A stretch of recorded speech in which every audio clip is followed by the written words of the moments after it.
Heavy news पहलको यो विशेष श्रृङ्खलामा स्वागत छ आदरणीय दर्शकवृन्द। म सुशील पाण्डे। घर घरमा सिंह दरबार पुर्याउने अवधारणा सहितको संघीयता र त्यसको कार्यान्वयन गर्नका निमित्त बनेका स्थानीय तहको सरकार यतिखेर जनताका निमित्त अथवा स्थानीय तहका निमित्त बजेट प्रस्तुत गर्दैछन्। नगरसभा भइरहेको छ, गाउँसभाहरू भइरहेका छन्, गाउँपालिकाको सभाहरू भइरहेका छन्। तर त्यो नगरसभामा जनताका कुरा धेरै हुँदैनन्।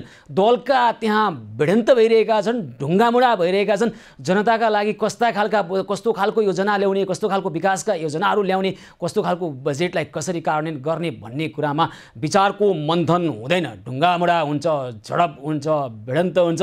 अधिकांश ठाउँमा यही भइरहेको छ र यसको पछिल्लो अर्को एउटा उदाहरण छ रौतहटको मौलापुर नगरपालिकाको नगरसभामा भएको झडपमा त्यहाँ दुई पक्षबीच झगडा भएको छ। त्यहाँ नगरसभामा दुई पक्षबीच वादविवाद हुनुपर्थ्यो, संवाद हुनुपर्थ्यो, छलफल हुनुपर्थ्यो। दुवै पक्ष एउटा निष्कर्षमा पुग्नु पर्थ्यो। कसका लागि? नगरवासीहरूका हितको लागि, नगरवासीहरूको फाइदाको लागि, नगरको विकासको लागि। तर मौलापुर नगरपालिकाको नगरसभामा जे भएको छ यो के भएको हो हामी कुराकानी गर्छौँ केही समय पछाडि। मौलापुर नगरपालिकाका उपमेयर गौरीशङ्कर जयसवालसँग आखिर त्यो झडपको स्थिति किन आयो? दुई पक्ष ढुङ्गामुढा गर्ने अथवा विपक्षीले नगरसभा बिथल्नको लागि विपक्षी समूहले ढुङ्गामुढा गर्न थालेपछि प्रहरीले त्यहाँ हस्तक्षेप गर्नुपर्ने आवश्यकता भएको छ र स्थिति नियन्त्रणमा लिनको लागि प्रहरीले बल प्रयोग गरेको छ।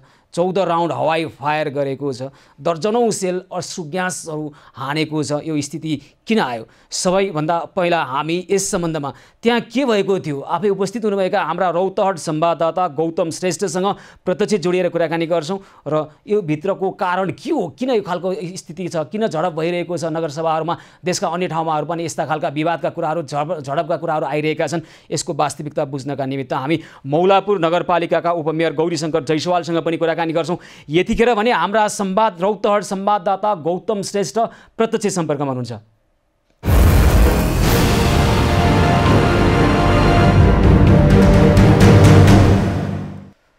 गौतम, रौतहटको मौलापुर नगरपालिकाको नगरसभा जहाँ चाहिँ त्यहाँ संवाद हुनुपर्थ्यो, आफ्ना विचारहरू राखिनु पर्थ्यो, कार्यक्रमहरू प्रस्तुत हुनुपर्थ्यो, त्यो कार्यक्रममा टिप्पणीहरू आउनु पर्थ्यो, होइन, सुझावहरू आउनु पर्थ्यो। तर त्यहाँ त ढुङ्गामुढा भएको छ। विपक्षी यतिखेर शब्द होइन, ढुङ्गा उचाल्न त्यो खालको रवैया देखाइरहेको छ। यसको वास्तविकता के हो, के भएको हो त्यहाँ? सुशील, आज मौलापुर नगरपालिकाको नगरसभा रहेको थियो र आज मौलापुर नगरपालिकाले नगरसभा गर्ने भनेर तय गरेपछि सो नगरपालिकामा नगरसभा हुन नदिनको लागि त्यहाँ विपक्षमा रहेका व्यक्तिहरूले चाहिँ पहिले सुरु नगरपालिका घेराउ गर्ने र आज कुनै पनि हालतमा नगरसभा गर्न नदिने भनेर उनीहरूले चाहिँ प्रदर्शन गर्न खोजिरहेका थिए। र त्यो प्रदर्शन अलिकति हिंसक रूपमा अगाडि बढ्न थालेपछि, ढुङ्गामुढा हुन थालेपछि प्रहरीले त्यसलाई बाटोमै रोकेको थियो। नगरपालिका प्रवेश गर्नुभन्दा वा नगरपालिकाको कार्यालय पुग्नुभन्दा अगाडि नै मौलापुरको मुख्य चौकमै त्यो प्रदर्शनलाई प्रहरीले रोकेको थियो र प्रहरीले त्यो प्रदर्शन रोकेपछि प्रदर्शनकारीहरू चाहिँ प्रहरीप्रति नै आक्रोशित भए र उनीहरूले प्रहरीमाथि नै ढुङ्गामुढा गर्न थाले र पछि त्यो झडप अलि हिंसक भएर गयो, जसको कारणले प्रहरीले स्थितिलाई नियन्त्रणमा लिन भन्दै त्यहाँ हवाई फायर गर्नुपर्ने अवस्था आयो। सुरुमा अश्रु ग्यासका सेलहरू प्रहरीले प्रहार गरेको थियो र अश्रु ग्यासका सेलहरू प्रहार गरिरहँदाखेरि पनि स्थिति नियन्त्रणमा आएपछि प्रहरीले झन्डै 14 राउन्ड हवाई फायर गरेको छ। सुशील, त्यहाँ अब लोकतन्त्रमा विपक्षीका कुराहरू सुन्नुपर्छ, सुनिनुपर्छ। तर यहाँ किन विपक्षीहरू ढुङ्गामुढा गर्न बाध्य भए? अथवा नगरपालिकाको त्यहाँ मेयर, उपमेयर नेतृत्वले के त्यस्तो खालको अवस्था सिर्जना गर्यो र विपक्षीहरू यो कोरोनाको सङ्क्रमणको यो जोखिममा आन्दोलन गर्न यो खालले यो उत्प्रेरित भए? यसको भित्री कारण के हो, यहाँलाई थाहा छ? सुशील, अब प्रजातान्त्रिक अभ्यासमा विरोध गर्न पाइन्छ, आफ्ना कुराहरू आफूलाई चित्त नबुझेको कुराहरू राख्न पाइन्छ र यो आफूलाई चित्त नबुझेको कुरा मौलापुरमा राख्ने क्रममा चाहिँ यसरी यो जुन सभ्य तरिकाले वा शान्तपूर्ण तरिकाले राख्नुपर्ने थियो त्यो नभएर नगरसभा नै हुन नदिने, नगरसभालाई प्रभावित गर्ने र आज हुनुपर्ने नगरसभा नहुने स्थिति त्यहाँ उत्पन्न गराउन खोजिएको थियो। यसको मूल कारण चाहिँ त्यहाँ आर्थिक अनियमितता भयो भन्ने एक खालको आरोप रहेको छ। खास गरी नेपाली कांग्रेस, त्यसै गरी अन्य दलहरू जुन छन् ती दलहरूले विपक्षमा चाहिँ नगरपालिकाको विपक्षमा प्रदर्शन गरिरहेका थिए र नगरपालिकाले आफ्नो बजेट प्रस्तुत गरिरहँदाखेरि आर्थिक वर्षको हिसाब किताब प्रस्तुत गरिरहँदाखेरि पनि आफ्ना हिसाब किताबहरू पारदर्शी रूपमा अगाडि देखाएको भन्ने नगरपालिकाको आफ्नो तर्क छ। आफूले आफ्ना हिसाब किताब त्यो नगर सभामा पनि राखेको र सोको विवरण त्यहाँ त केन्द्रीय राजनीतिका एकजना पूर्व मन्त्री नै जो माओवादीबाट नेकपा एमालेमा प्रवेश गरेका थिए प्रभु शाह, उहाँकै श्रीमती त्यहाँका नगर प्रमुख हुनुहुन्छ रिना कुमारी शाह हैन, र उहाँकै उपस्थिति थियो, प्रभु शाहकै त्यहाँ उपस्थिति थियो। यो अवस्थामा तपाईँ जस्तै आर्थिक अनियमितताका कुरा भनिराख्नु भएको छ। अब यो कुरा त बहस छलफलबाट टुङ्ग्याउन सकिन्थ्यो होला हैन। यो खालको परिस्थिति किन सिर्जना भयो भन्ने कुरामा चाहिँ अब विपक्षीले त्यत्तिकै अर्गेलो गरे कि यसको वास्तविकता के हो? केही समय पछाडि हामी उपमेयर गौरीशङ्कर जयसवालसँग पनि कुराकानी गर्छौँ। तपाईँले इङ्कित गर्न खोजेको आर्थिक अनियमितताको कुरो चाहिँ के हो त्यो भन्नुहोस् त। नगरपालिकाभित्र चलिरहेका योजनाहरू, कतिपय योजनाहरू विपक्षीहरूलाई चित्त नबुझेको र एउटा यहाँ सुशीलजी यो भन्नुपर्ने कुरा के छ भने नगरपालिकाको जुन समिति छ, वडाहरूको जुन समिति छ जसमा चाहिँ वडा सदस्य छन्, वडा अध्यक्ष छन्, उपमेयर छन्, मेयर छन्, यो जुन नगर कार्यपालिकाको जुन एउटा समिति बन्छ स्थानीय तहमा, सो स्थानीय तहको यो समितिमा यो विरोध गर्ने जुन आज अगुवाई गरिरहेका नेपाली काङ्ग्रेसका एकजना पनि वडा सदस्य समेत त्यहाँ छैनन्। त्यो नगरपालिकामा प्रतिनिधित्व गर्ने वा चुनाव जितेर चाहिँ प्रतिनिधित्व गर्ने खालका नेता त्यहाँ छैनन्। तैपनि उनीहरूले अब यो विरोध गरिरहेका थिए। हामीले यो विषयमा मौलापुर नगरपालिकाका मेयरलाई पनि तत्कालै त्यहाँ सोधेका थियौँ, यो विरोध चाहिँ उहाँहरूले किन गरिरहनु भएको छ, उहाँको चित्त नबुझेको विषय के हो भनेर चाहिँ सोधेका थियौँ। र उहाँले चाहिँ यो चित्त नबुझेको विषय भएको भए उहाँहरूले नगरसभामै पनि आएर शान्तिपूर्ण तरिकाले यो बजेटमा चाहिँ यो कहाँ हिनामिना भयो भन्ने उहाँको जुन तर्क छ, आर्थिक हिनामिनाको जुन तर्क छ, त्यो तर्क उहाँहरूले प्रस्तुत गर्न सक्नु पर्थ्यो। नगरसभामै आएर पनि उखरमाउलो गर्मीमा कोरोना संक्रमणको यो जोखिममा हामी दृश्यमा तपाईँले पठाउनु भएको हामी यो भिडियो देखाइरहेका छौँ। दृश्यमा थुप्रै मानिसहरू जसरी त्यहाँ आइरहेका छन्, के कारण आए त त्यसो भए? यो नेतृत्वविहीन अराजक भिड मात्रै हो कि होइन? यो एउटा प्रतिनिधिमूलक घटना हो गौतम। यो देशका अन्य ठाउँका स्थानीय तहहरूमा पनि यस्ता खालका घटनाहरू भइरहेका छन्। विशेष गरी अहिले नगरसभा बस्दै गर्दा र आगामी आर्थिक वर्षको बजेट प्रस्तुत हुँदै गर्दा स्थानीय तहको सरकारमा देखा परेको यो विकृति धेरै ठाउँमा छ। यो के कारणले भएको हो रौतहटमा चाहिँ, मौलापुर नगरपालिकामा चाहिँ भन्ने हाम्रो जिज्ञासा। सुशील, म यही कुरा म भन्दै थिएँ। जब आर्थिक अनियमितताको कुरो उठ्छ भने आर्थिक अनियमितता यो बुदामा भयो, यो शीर्षकमा भयो भन्ने कुरा पनि आउनुपर्छ र यो ठाउँको बजेट हिनामिना भयो भन्ने कुरो पनि। तपाईँले सोध्नु भएन आन्दोलनकारीहरूलाई गएर सोध्नु भएन कहाँ भएछ आर्थिक अनियमितता? आन्दोलनकारीहरूको जुन भिड छ, यो हामीले जुन दृश्यमा पनि देखाइरहेका छौँ, यो भिडमा उहाँहरूसँग कुरा गर्ने अवस्था, उहाँहरूको बाइट लिनुपर्ने कुराहरू जुन छ त्यो यति अराजक भएर गयो, त्यहाँ भिड अनियन्त्रित भएर गयो, जसको कारण नेपाल प्रहरीका र सशस्त्र प्रहरी बल थप मद्दत पनि आउनु पर्यो। र यो साधारणतया हामीले बुझ्ने भाषामा भन्नुपर्दा सुशील, यदि चित्त नबुझेको कुरा छ भने टेबल टक पनि गर्न सकिन्छ, आफ्ना मागहरू ध्यानाकर्षणको रूपमा प्रस्तुत गर्न सकिन्छ। यो कुरा गौतम, तपाईँलाई चाहिँ जानकारी छ त्यहाँ कुन योजनामा कुन परियोजनामा त्यहाँ आर्थिक अनियमितता भयो भन्ने आरोप लागेको छ नगरपालिकालाई? त्यस्तो केही जानकारी छ यहाँलाई? बुदागत रूपमा आन्दोलनकारीहरूले ती बुदाहरू नै प्रस्तुत गर्न सकेनन्। यो ठाउँमा अनियमितता छ भन्ने कुरा उहाँहरूले प्रस्तुत गर्न सक्नु भएन। यो यो जुन भिड थियो, यो भिडको कारणले गर्दाखेरि उहाँहरूले आफ्नो कुरा कसले राख्ने, जस्तै नेतृत्व हुनुपर्छ एउटा आन्दोलनको नेतृत्व। गौतम, म केही समय पछाडि तपाईँ कहाँ पुनः जोडिन्छु। यतिखेर अब हामी उपमेयर गौरीशङ्कर जयसवालसँग कुराकानी गर्छौँ। मौलापुर नगरपालिकाका उपमेयर गौरीशङ्कर जयसवालसँग हामी टेलिफोन सम्पर्कमा कुराकानी गर्ने प्रयास गरिरहेका छौँ। र गौतम, ठिकै छ, त्यसो भए त्यहाँ अहिले दर्जनौँ व्यक्तिहरू घाइते भएको भन्ने खबर पनि आइरहेको छ, उहाँहरूको स्थिति के छ? यो ढुङ्गामुढाको क्रममा चोटपटक लागेको हो सुशील। 2 जना सशस्त्र प्रहरी बलका र 5 जना नेपाल प्रहरीको तर्फबाट घाइते भएको भनेर चाहिँ हामीलाई रौतहटका प्रहरी उपरीक्षक सिद्धि विक्रम शाहले जानकारी गराउनु भएको छ। र 14 राउन्ड यो हवाई फायर गरिएको छ भने झन्डै 2 दर्जन 23 राउन्ड असुर ग्यासका सेलहरू हानिएको छ। र घाइतेहरूको अवस्थाको कुरा गर्दाखेरि यो ढुङ्गाहरूले चोटपटक लागेको, खुट्टामा हातमा चोटपटक लागेको अवस्था छ। उहाँहरूको त्यही चाहिँ मौलापुरकै स्वास्थ्य चौकीमा सामान्य उपचार भएको छ। हुन्छ गौतम, एकैछिन। मौलापुर नगरपालिकाका उपमेयर गौरीशङ्कर जयसवाल यतिखेर हामीसँग प्रत्यक्ष सम्पर्कमा हुनुहुन्छ। हजुर जयसवालजी नमस्कार, कार्यक्रममा स्वागत छ यहाँलाई। नमस्कार। अनि के नगरसभा गर्नुभयो त? विपक्षीहरू बाहिर ढुङ्गामुढा गरिरहेका छन्। यो नगरपालिकाको मात्रै सभा कि सम्पूर्ण नगरको सभा हो? यो के भएको यस्तो? यो के छ भने हामीहरूले यो असार 10 गते नगरसभा गर्ने हामी 8 दिन पहिला सूचना गरे। प्रत्येक नगरसभा सदस्यहरूलाई चिठी मार्फत अनि मेसेज मार्फत हामी गराए। अनि त्यसमा केही हाम्रो सभासद जुन छन्, वडाध्यक्ष भनौँ न, उनीहरूले यो सभा नगरसभा नगर्ने दिने रे। त्यस्तो उनीहरूले एउटा आएर ज्ञापन पत्र नै 4 दिन पहिला दिएका थिए। भनेपछि विपक्षीमा रहेका नेपाली काङ्ग्रेस र माओवादीका त्यहाँका स्थानीय जनप्रतिनिधिहरूले त्यो भने? हो, त्यो के अरे जो हाम्रो वडाध्यक्ष हुनुहुन्छ नि अहिले माओवादीका, हजुर के हो उहाँको नाम? को हो उहाँ? राम प्रवेश यादव। हजुर, राम प्रवेश यादव, कमल राय यादव अरू छन्। मुख्य भूमिका यिनीहरूको छ। किन उहाँहरूले नगरसभा नगर्नको लागि तपाईँहरूलाई लिखित रूपमै लेखेर के निवेदन दिएका थिए, आग्रह गरेका थिए? होइन, नगरसभा नगर्ने रे। उनीहरूको सिधै भनेका थिए कि हामीहरू नगरसभा हुन दिँदैन, हामीहरू आएर ढुङ्गामुढा गर्छौँ। त्यसको भिडियो पनि छ। अनि विपक्षीको आवाजले यहाँले सुन्नु पर्थ्यो नि त, के कारणले तपाईँहरू नगरसभा गर्न दिन चाहिरहनु भएको छैन भनेर यहाँले सोध्नुभयो?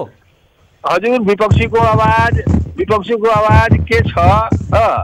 हामीहरूलाई बजेट सिधै दिनुस्।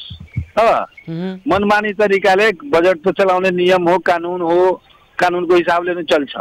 तपाईँहरूले मनोमानी गरिरहनु भएको थियो, उहाँहरूले पनि आफूले पनि मनोमानी गर्न पाउनु पर्यो भन्ने माग त रहेछ नि? त्यसो हो भने त छैन। हामीहरू त आफ्नो काम गरेको प्रगतिको विवरण सालै साल लिखित हामी सार्वजनिक गर्छौँ, मञ्चबाट सार्वजनिक गर्छौँ, किताब छापेर सार्वजनिक गर्छौँ। अनि त्यसमा छ भने सभामा त आएर नै विरोध गर्नु पर्यो। विरोध गर्ने हो भने सभामा आएर विरोध। तपाईँहरूलाई सुन्नुहोस् त उपमेयरजी, तपाईँहरूलाई यतिखेर दर्जनौँ ठाउँका आयोजनाहरूमा आर्थिक अनियमितता भएका आरोप विपक्षीले लगाइरहेको अवस्था छ। यस्तो बेलामा तपाईँहरूले विपक्षीलाई आफ्ना कुराहरू विश्वस्त बनाएर सम्पूर्ण त्यहाँका नगरवासीहरूलाई आफ्ना कुराहरू भनेर नगरसभा गर्ने कि यो ताण्डव दृश्य यतिखेर हेर्नुहोस् त, त्यहाँ कोरोना संक्रमणको जोखिम छँदैछ। सुन्नुहोस् न, कोरोना संक्रमणको जोखिम छ। यो त तपाईँहरूको दायित्व हो नि त, विपक्षीलाई विश्वासमा ल्याउने कुरो त तपाईँहरूको दायित्व हो नि त। प्रहरी लगाएर त्यहाँ ढुङ्गामुढा गर्ने परिस्थिति त्यहाँ एउटा खालको सिर्जना भइसकेपछि प्रहरी लगाएर प्रहरी हस्तक्षेपबाट तपाईँहरूले त्यहाँ नगरसभा गर्नुभएको छ। यसले के मौलापुर नगरपालिकाको इज्जत देशभर फैलियो अथवा के भयो भन्नुहोस् त? सुन्नु न, ठिकै छ, तपाईँ भन्नुभयो, तपाईँको कुरा मैले सुनेँ। तर यो विपक्षीको माग हुनु परेन कि त्यहाँ नजायज भएछ, त्यहाँ गलत भएछ, त्यहाँ भ्रष्टाचार भएछ, त्यस्तो आउनु पर्यो नि आरोप। कुन ठाउँमा आरोप भएछ, कुन भ्रष्टाचार भएछ, कुन ठाउँमा गलत भएछ, अनि सिधै आएर ढुङ्गामुढा गर्ने? हाम्रो हो, तपाईँ नगरसभा सदस्य हुनुहुन्छ, तपाईँलाई त आएर हलमा आएर तपाईँले त्यहाँ पनि भन्नुहुन्छ नि। हो, त्यस्तो नगरिकन एउटा गैर प्रजातान्त्रिक तरिकाले आएर तपाईँले भनेको कुरा पनि सबै सत्य होइन नि त गौरीशङ्करजी। त्यो कुनै कारणै थिएन, त्यसै ढुङ्गामुढा गरेको हो भने त होइन। विषयहरू धेरै आएका छन् र तपाईँहरूले गरेका त्यहाँ योजनाहरूमा गएका आर्थिक कुराहरूमा हामी पनि अनुसन्धान गरिरहेका छौँ है। त्यसै ती व्यक्तिले त्यसै ढुङ्गामुढा गरे, सुन्नु न, कामै नपाएर यो उखरमाउलो गर्मीमा रौतहटको सडकमा त्यसै निस्के ती व्यक्तिहरू। यो कोरोनाको जोखिमलाई पनि वास्ता नगरिकन ज्यान जोखिममा राखेर त्यसै ढुङ्गा हान्न आए होइन। आज त अब त्यस्तो आरोप छ भने आउनु पर्यो नि। हाम्रो के हो, यो फलाना ठाउँमा यस्तो भएछ भनेर तपाईँहरूले गरेका आयोजनाहरूको थुप्रै दस्तावेजहरू हामी हेरिरहेका छौँ र हामी यो विषयलाई पछि पनि फलोअप गर्छौँ। गौरीशङ्कर जयसवालजी, अहिलेलाई धेरै धेरै धन्यवाद। त्यसै गरी हाम्रा संवाददाता रौतहट संवाददाता गौतमजीसँग म छोटो कुराकानी गर्छौँ। गौतम, हजुर सुशीलजी। ल अब यो विषयमा अब त्यहाँ सयौँ व्यक्तिहरू अहिले जसरी ढुङ्गामुढामा उत्रिएका छन्, एकातर्फ हामीले उपमेयरसँग कुराकानी गर्दाखेरि यो त्यसै आएको एउटा भिड, अराजक भिड भन्ने र तपाईँले पनि उनीहरूको वास्तविक कुराहरू आइरहेको छैन भन्नुभएको छ र हामीले बुझ्दाखेरि त्यहाँ धेरै आर्थिक अनियमितता भएका आरोपहरू छ र आक्रोश छ है। आरोपसहितको यो आक्रोशलाई मन्थर गर्ने जिम्मेवारी भनेको नगरपालिकाको दायित्वभित्र पर्छ, किनभने समग्र यो नगरपालिकाको नेतृत्व मौलापुर नगरपालिकाका मेयर रिना शाह हुनुहुन्छ, उपमेयर गौरीशङ्कर जयसवाल, त्यसै गरी नगरसभाका सदस्यहरू, वडा अध्यक्षहरू हुनुहुन्छ नि त सबैजना, उहाँहरूको दायित्वभित्र पर्छ। यो विषयमा के रहेछ हामी पछि पनि बुझ्ने प्रयास गर्छौँ। अहिलेलाई भने यहाँलाई धेरै धन्यवाद। हस्, धन्यवाद। रौतहट संवाददाता गौतम श्रेष्ठसँग रौतहटको मौलापुर नगरपालिकाको नगरसभामा भएको झडपको बारेमा हामी कुराकानी गर्दैथ्यौँ र अहिले देशभरका स्थानीय तहमा यस्तै खालका समस्याहरू आइरहेका छन्। कहीँ भौतिक झडपहरू भइरहेका छन् र कहीँ शाब्दिक झगडाहरू भइरहेका छन्। जनताका निमित्त होइन, आफ्नो दल, आफ्नो गुट, आफैलाई आर्थिक लाभ हासिल गर्नका निमित्त अधिकांश ठाउँमा, सबै ठाउँमा होइन, अधिकांश ठाउँमा यस्तै खालका हरकतहरू स्थानीय तहले गरिरहेको छ। धेरै ठाउँमा राम्रा काम नभएका भने होइनन्, राम्रा काम भएका छन् र ती राम्रा काम औँलामा गन्न सक्ने अवस्थामा छन्। धेरै ठाउँ र अधिकांश ठाउँमा यस्तै खालका हरकतहरू भइरहेका छन्। हामी नजिकबाट हेरिरहेका छौँ र हाम्रा सम्पूर्ण दर्शकहरूलाई पनि आग्रह गर्छौँ, तपाईँको गाउँपालिका, तपाईँको वडामा, तपाईँको नगरपालिकामा भएका यस्ता खालका आर्थिक अनियमितता अथवा यस्ता खालका विकृति विरुद्धमा तपाईँ आवाज उठाउनुहोस्, अथवा तपाईँले उठाएको आवाज हामीलाई पठाउनुहोस्। तपाईँ आवाज उठाउन सक्नुहुन्न भने त्यस्ता खालका विकृति अन्तको निमित्त हामीलाई पनि हाम्रो पहलका निमित्त आह्वान गर्नुहोस्। हामी तपाईँका यी समस्या समाधान गर्ने पहलमा निरन्तरता दिनेछौँ। र दर्शकबिन, अब केही समय पछाडि हामी त्रिभुवन विश्वविद्यालयको परीक्षा अब आगामी साउनदेखि गरेर छिटो सक्ने अहिले योजना बनाइरहेको छ त्रिभुवन विश्वविद्यालय। कोरोना सङ्क्रमणको यो जोखिमको अवस्थामा भौतिक रूपमा उपस्थित भएर त्रिभुवन विश्वविद्यालयले गर्ने भनेको परीक्षाको तयारी के छ, कसरी सम्भव छ भन्ने कुराकानीका निमित्त हामी केही समय पछाडि यसलाई प्राथमिकता दिन्छौँ भने उतातर्फ फागुनमा कोभिसिल्डको पहिलो डोज लगाएका देशभरका 65 वर्ष र 14 जिल्लाका 55 वर्षमाथिका गरी 13.5 लाखभन्दा बढी व्यक्ति अहिले दोस्रो मात्राको खोपको पर्खाइमा रहिरहनु भएको छ। तर खोप कहिले आउँछ थाहा छैन र खोपको दोस्रो मात्रा लामो समयपछि लगाउँदा यसले कस्तो खालको प्रतिक्रिया शरीरमा उत्पन्न गर्ने हो, अथवा यसको प्रभावकारिता के हुने हो, अथवा यतिखेर सरकार भनिरहेको छ कोभिसिल्ड प्राप्त हुँदैन, अब यो खोप अर्कै हामी खोप लगाइदिन्छौँ, त्यसो गर्दा स्वास्थ्यमा कस्तो खालको असर पर्ने हो, यसको अनुसन्धान के भएको छ, आखिर यसका बारेमा वास्तविकता के हो, अथवा यसरी लामो समयपछि अर्कै खालको कोरोनाको खोप लगाउँदा व्यक्तिको शरीरमा कस्तो खालको स्वास्थ्य समस्या देखिन सक्छ अथवा के हुन्छ भन्ने सम्बन्धमा पनि हामी कुराकानी गर्छौँ। हामीसँग यस्तै खालका थुप्रै खालका समस्या छन्, समस्या मात्र होइन समाधानका उपायसहित पुनः आउनेछौँ। एभ न्युज पहल निरन्तर जारी रहनेछ, हामीसँगै रहनुहोला।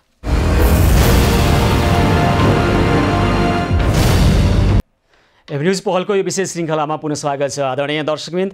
र यतिखेर त्रिभुवन विश्वविद्यालयले स्नातक र स्नातकोत्तर तहका स्थगित सबै परीक्षा लिने तयारी गरिरहेको छ। कोरोना सङ्क्रमणको जोखिम न्यूनीकरण भएको होइन, सङ्ख्या मात्रै अहिले कोरोना सङ्क्रमितको सङ्ख्या मात्रै घटिरहेको अवस्था छ र कुनै पनि बेला अहिले कोरोना सङ्क्रमणको जोखिम बढ्ने अवस्था त छँदैछ। उता कोरोना सङ्क्रमणको तेस्रो लहर आउन सक्ने परिस्थितिको बारेमा पनि आकलन भइरहेको छ। यसै परिप्रेक्ष्यमा भौतिक रूपमा उपस्थित भएर त्रिभुवन विश्वविद्यालयले यतिखेर परीक्षा लिने तयारी गर्दै गर्दा कस्तो खालका स्वास्थ्य मापदण्डको परिपालना गर्ने अथवा परीक्षार्थीहरूलाई उहाँहरूको स्वास्थ्य सुरक्षाको सुनिश्चितता गर्दै कसरी परीक्षा लिने तयारी गरिरहेको छ र कहिलेसम्म सकिनेछ स्थगित भएका परीक्षाहरू, यसै विषयमा कुराकानी गर्नका निमित्त यतिखेर हामीसँग प्रत्यक्ष सम्पर्कमा हुनुहुन्छ त्रिभुवन विश्वविद्यालयका परीक्षा नियन्त्रक पुष्पराज जोशी।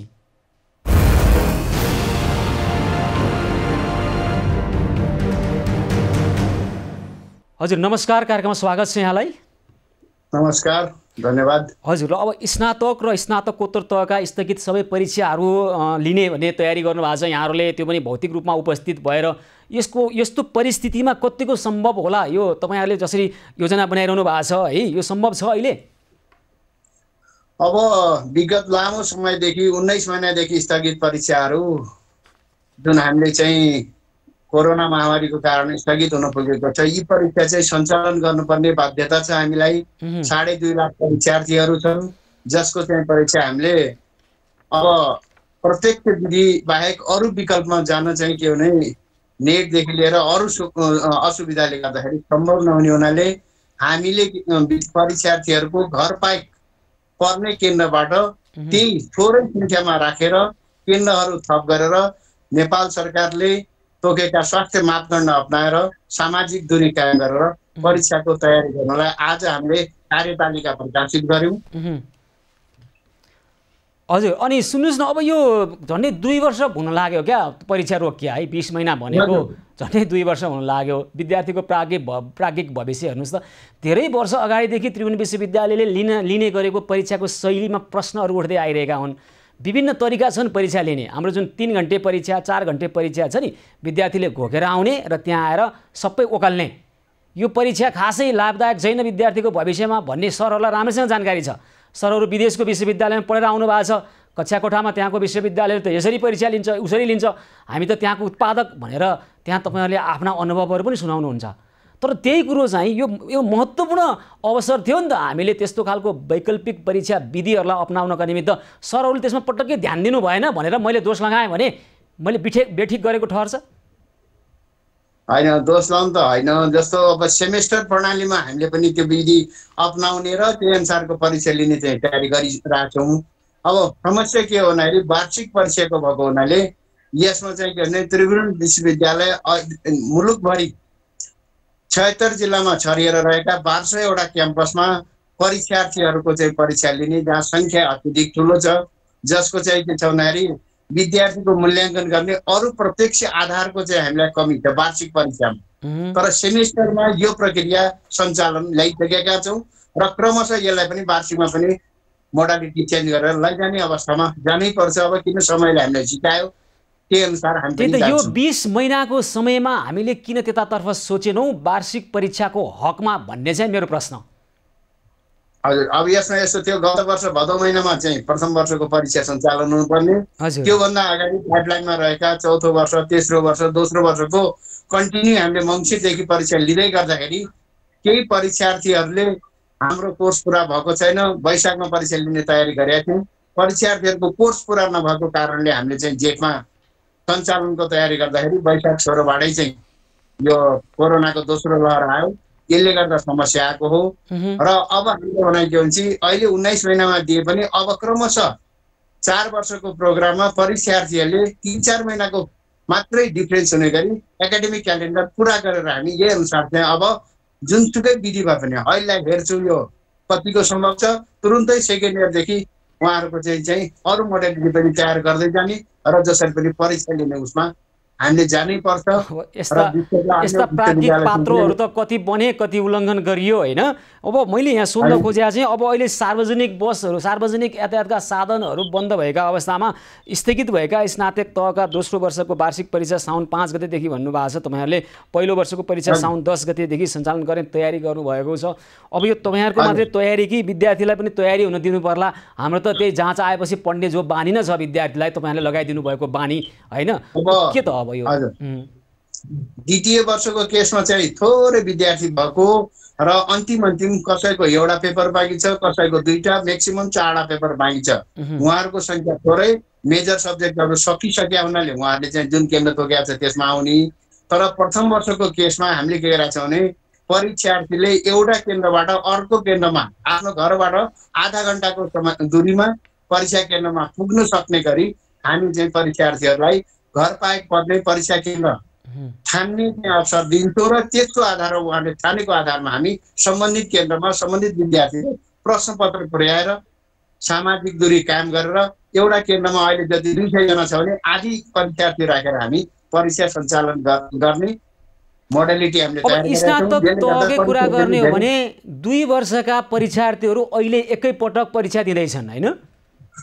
हजुर, 2 वर्षका परीक्षार्थीहरू अहिले एकैपटक परीक्षा दिँदैछन् स्नातक तहकै कुरा गर्ने हो भने। 2 वर्षको होइन, 2 वर्षसम्म उहाँले पढ्नु भएको नयाँ परीक्षार्थीहरूको अहिले हुँदैन, चैतमा हुन्छ। हजुर, यो पुरानो चाहिँ के भने 2076 साल फागुनमा भर्ना भएका परीक्षार्थीहरूको परीक्षा चाहिँ अघिल्लो मात्रै, अघिल्लो एकाडेमिक इयरको मात्रै तपाईँहरू लिँदै हुनुहुन्छ होइन? र कतिको सम्भव छ त यहाँले भने जस्तो प्रत्येक परीक्षार्थीहरूको करिब आधा घन्टाभित्र परीक्षा केन्द्र राखेर यो सम्भव छ? यहाँले त्यो तयारी कति गर्नु भएको छ?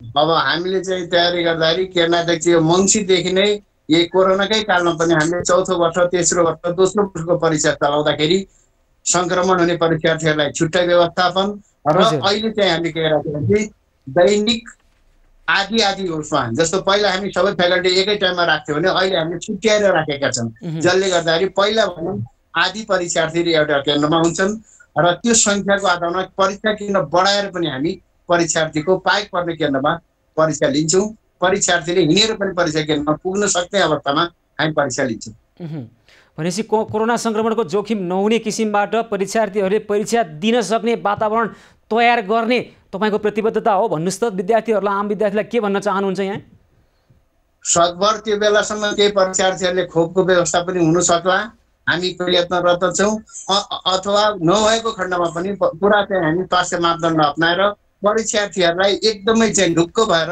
नजिकको परीक्षा केन्द्रमा आएर परीक्षा दिनलाई चाहिँ हामी विश्वस्त तुल्याउन चाहन्छौँ अब कतिपय परीक्षार्थीहरूले त अहिले परीक्षा फारम नै नभरेको अवस्था छ होइन फर्म भर्नको लागि 5 दिनको समय दिनुभएको छ अब यो पर्याप्त होला अहिले नै अब यो अहिले सार्वजनिक यातायातको बन्द भएको स्थिति कोरोना संक्रमणको जोखिममा रहेको स्थिति यो अवस्थामा यो सम्भव छ अहिलेलाई करिब 12,000 जति परीक्षार्थीहरूको चाहिँ फारम कम भएको देखिया छ केहीले क्याम्पसमा बुझाउनु भएको छ 15 गतेसम्मको लागि हामीले समय थपेका छौँ यदि त्यस्तै अवस्था पर्यो भने त्यो विद्यार्थीहरूको फारम हामीले सिङ्गल दस्तुर यसलाई चाहिँ हामीले विलम्ब शुल्क पनि लगाएका छैनौँ 1.5 महिनादेखि परीक्षार्थीलाई भर्ने समय दिएको हुनाले कोही कदाचित छुटेको खण्डमा पनि त्यस्ता परीक्षार्थीलाई पुनः चाहिँ हामी समावेश गर्नेछौँ ल अन्तमा सम्पूर्ण परीक्षार्थीहरूलाई के भन्न चाहनुहुन्छ यहाँले मैले तपाईँको मिडियाबाट हिजो पनि भनेको थिएँ सबैलाई चाहिँ किन अहिलेको विषम परिस्थितिमा हामीसँग त्रिभुवन विश्वविद्यालयको जुन भूगोलमा चाहिँ अवस्थित छ यसका चाहिँ दूर दराजका चाहिँ जिल्लाहरूमा गाउँमा पनि क्याम्पस छन् त्यो क्याम्पसमा परीक्षार्थीहरू आफू बस्ने ठाउँमा जहाँ हुनुहुन्छ त्यही नजिकको ठाउँ चुज गर्नुहोस् त्यहीबाट परीक्षा दिनुहोस् तपाईँहरूले ढुक्क भएर अहिलेसम्म हाम्रो वर्ष चाहिँ खेर गयो भन्ने मनस्थिति होइन कि अबका दिनमा चाहिँ हामी क्रमशः यसलाई सुधार गर्दै लगेर शैक्षिक क्यालेन्डर पनि पुरा गर्नेछौँ भन्ने सबैलाई आश्वस्त हुन अनुरोध गरेको हस् धेरै धन्यवाद छ यहाँलाई हस् धन्यवाद तपाईँहरूलाई मेरो कुरा पनि राख्न लगाइदिनु भयो धन्यवाद त्रिभुवन विश्वविद्यालयका परीक्षा नियन्त्रक पुष्पराज जोशी यतिखेर हामीसँग कुराकानी गर्दै हुनुहुन्थ्यो अब कोरोना संक्रमणको जोखिम न्यूनीकरण नभए पनि अहिले केही संक्रमितहरूको सङ्ख्या न्यूनीकरण भइरहेको अवस्था छ जोखिमलाई न्यूनीकरण गर्नको निमित्त हामीले गर्नुपर्ने काम धेरै नै छ त्रिभुवन विश्वविद्यालयले चाहिँ यतिखेर स्नातक र स्नातकोत्तर तहको निमित्त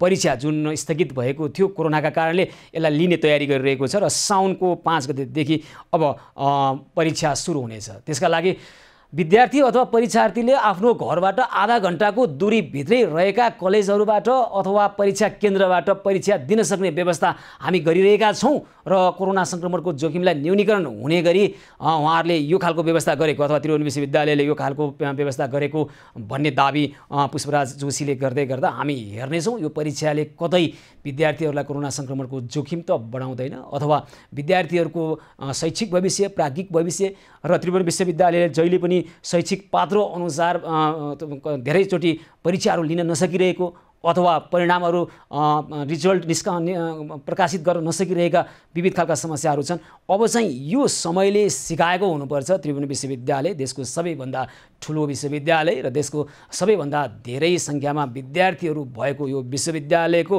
हविगत किन खस्किँदै गइरहेको छ यसको बारेमा पनि हामी पछि पनि जोडिएर कुराकानी गर्नेछौँ र दर्शकवृन्द हामीसँग यस्ता खालका थुप्रै खालका अन्य विषयहरू पनि छन् विशेष गरी अब कोरोना संक्रमणको दोस्रो लहर बिस्तारै न्यूनीकरण हुँदै जाँदा अब नयाँ भेरिएन्ट नयाँ म्युटेसनका कोरोनाका कुराहरू आइरहेका छन् र यसले तेस्रो लहरको कोरोना संक्रमणको जोखिम फैलने आशंका भइरहेको छ र त्यसमा सबैभन्दा बढी प्रभावित बालबालिकाहरू हुन्छन् भन्ने खालका आशंका आङ्कलन भइरहेको छ यो आशंका र आङ्कलनमा सत्यता कतिको छ यसको परीक्षण गर्छौँ हामी केही समय पछाडि कान्ति बाल अस्पतालका निर्देशक डाक्टर आरबी विच्छासँग जोडिएर कुराकानी गर्छौँ उहाँ बालरोग विशेषज्ञ हुनुहुन्छ कि अब आउँदो कोरोना संक्रमणको तेस्रो लहरले बालबालिका जसलाई अहिलेसम्म कोरोना विरुद्धको खोप पनि बनेको छैन र उहाँहरू सबैभन्दा बढी प्रभावित हुँदैछ भन्ने खालको आङ्कलन र आशंकामा सत्यता छ कि छैन यदि त्यस्तो हो भने हामीले कसरी जोगाउने आउँदो भविष्यको पुस्तालाई अथवा बालबालिकालाई र यस विषयमा पनि कुराकानी गर्छौँ र अहिले फागुन 23 गतेपछि कोभिसिल्डको पहिलो डोज लगाएका देशभरका 65 वर्ष र 14 जिल्लाका 55 वर्ष माथिका थुप्रै व्यक्ति हुनुहुन्छ, करिब 13.5 लाखभन्दा बढी व्यक्तिहरू हुनुहुन्छ। उहाँहरूले कोभिसिल्डको दोस्रो डोज लगाउन पाइरहनु भएको छैन। अब अर्कै खालको कोरोनाको खोप लगाइने कुरा पनि आइरहेको छ र लामो समयपछि तोकिएको अवधिभित्र दोस्रो डोजको खोप नलगाउँदा कस्तो खालको प्रभाव पर्छ मानिसको शरीरमा अथवा यसले काम गर्छ कि गर्दैन भन्ने विषयमा हामी केही समय पछाडि एपिडेमियोलोजी तथा रोग नियन्त्रण महाशाखाका पूर्व निर्देशक डाक्टर वासुदेव पाण्डेसँग जोडिएर कुराकानी गर्छौँ।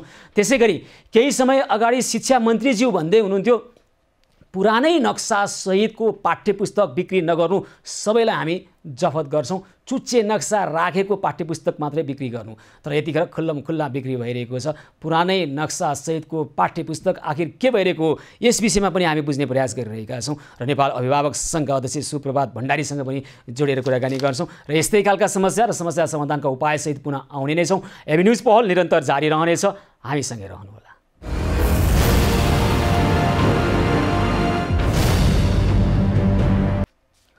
एबी न्युज पहलको यो विशेष श्रृङ्खलामा पुनः स्वागत छ। आदरणीय दर्शकवृन्द, यतिखेर नेपालमा कोरोना खोप ल्याउने कुरामा जुन खालको चुस्तता हुनुपर्थ्यो, तदारुकता हुनुपर्थ्यो, त्यो देखिएको छैन। सुस्तता देखिएको छ र अहिले खालको व्यवस्था देखिएको छ र देशमा रहेको कोरोना खोप पनि अहिले मनलाग्दी ढङ्गबाट बाँडिरहेका पहुँचवालाहरूले लगाइरहेका खबरहरू पनि आइरहेका छन्। र यसअगाडि फागुनमै कोभिसिल्डको पहिलो डोजको खोप लगाएका देशभरका 65 वर्ष र 14 जिल्लाका 55 वर्षमाथिका गरी 13.5 लाख बढी व्यक्ति अहिले दोस्रो मात्राको खोप कहिले लगाउन पाइने हो भन्ने कुरेर बसिरहेको अवस्था छ र दोस्रो डोज कहिले आउँछ सरकारले भन्न सकिरहेको अवस्था छैन। त्यति मात्र होइन, तोकिएकै समयमा 9 देखि 12 हप्तासम्ममा दोस्रो मात्रा लगाउनु पर्ने अवस्था हो, तर त्यो बेलामा लगाउन नपाउँदा कस्तो खालको अवस्था आउँछ भन्ने कुरा पनि सरकारले स्पष्ट भन्न सकिरहेको छैन।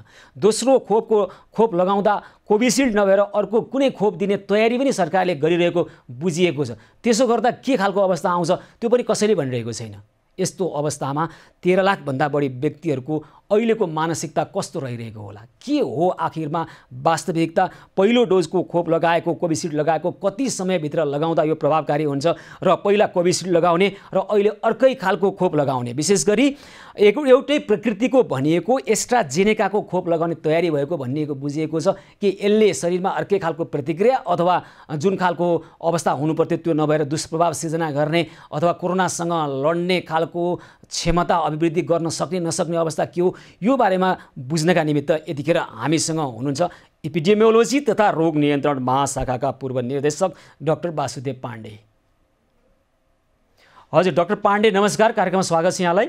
नमस्कार। हजुर अब हेर्नुहोस् न, फागुनमा खोप लगाएका, कोभिसिल्डको खोप लगाएका, पहिलो डोज लगाएका देशभरका 65 वर्ष र 14 जिल्लाका 55 वर्षमाथिका 13.5 लाख व्यक्ति अहिले के गर्ने भन्ने अन्यलमा छन्। खोप कहिले आउँछ, खोपको अब यो तोकेको समयमा नलगाउँदा के हुन्छ भन्ने अन्यलमा हुनुहुन्छ उहाँहरू। यो अन्यलता छ, के भएको यो भन्नुहोस् त।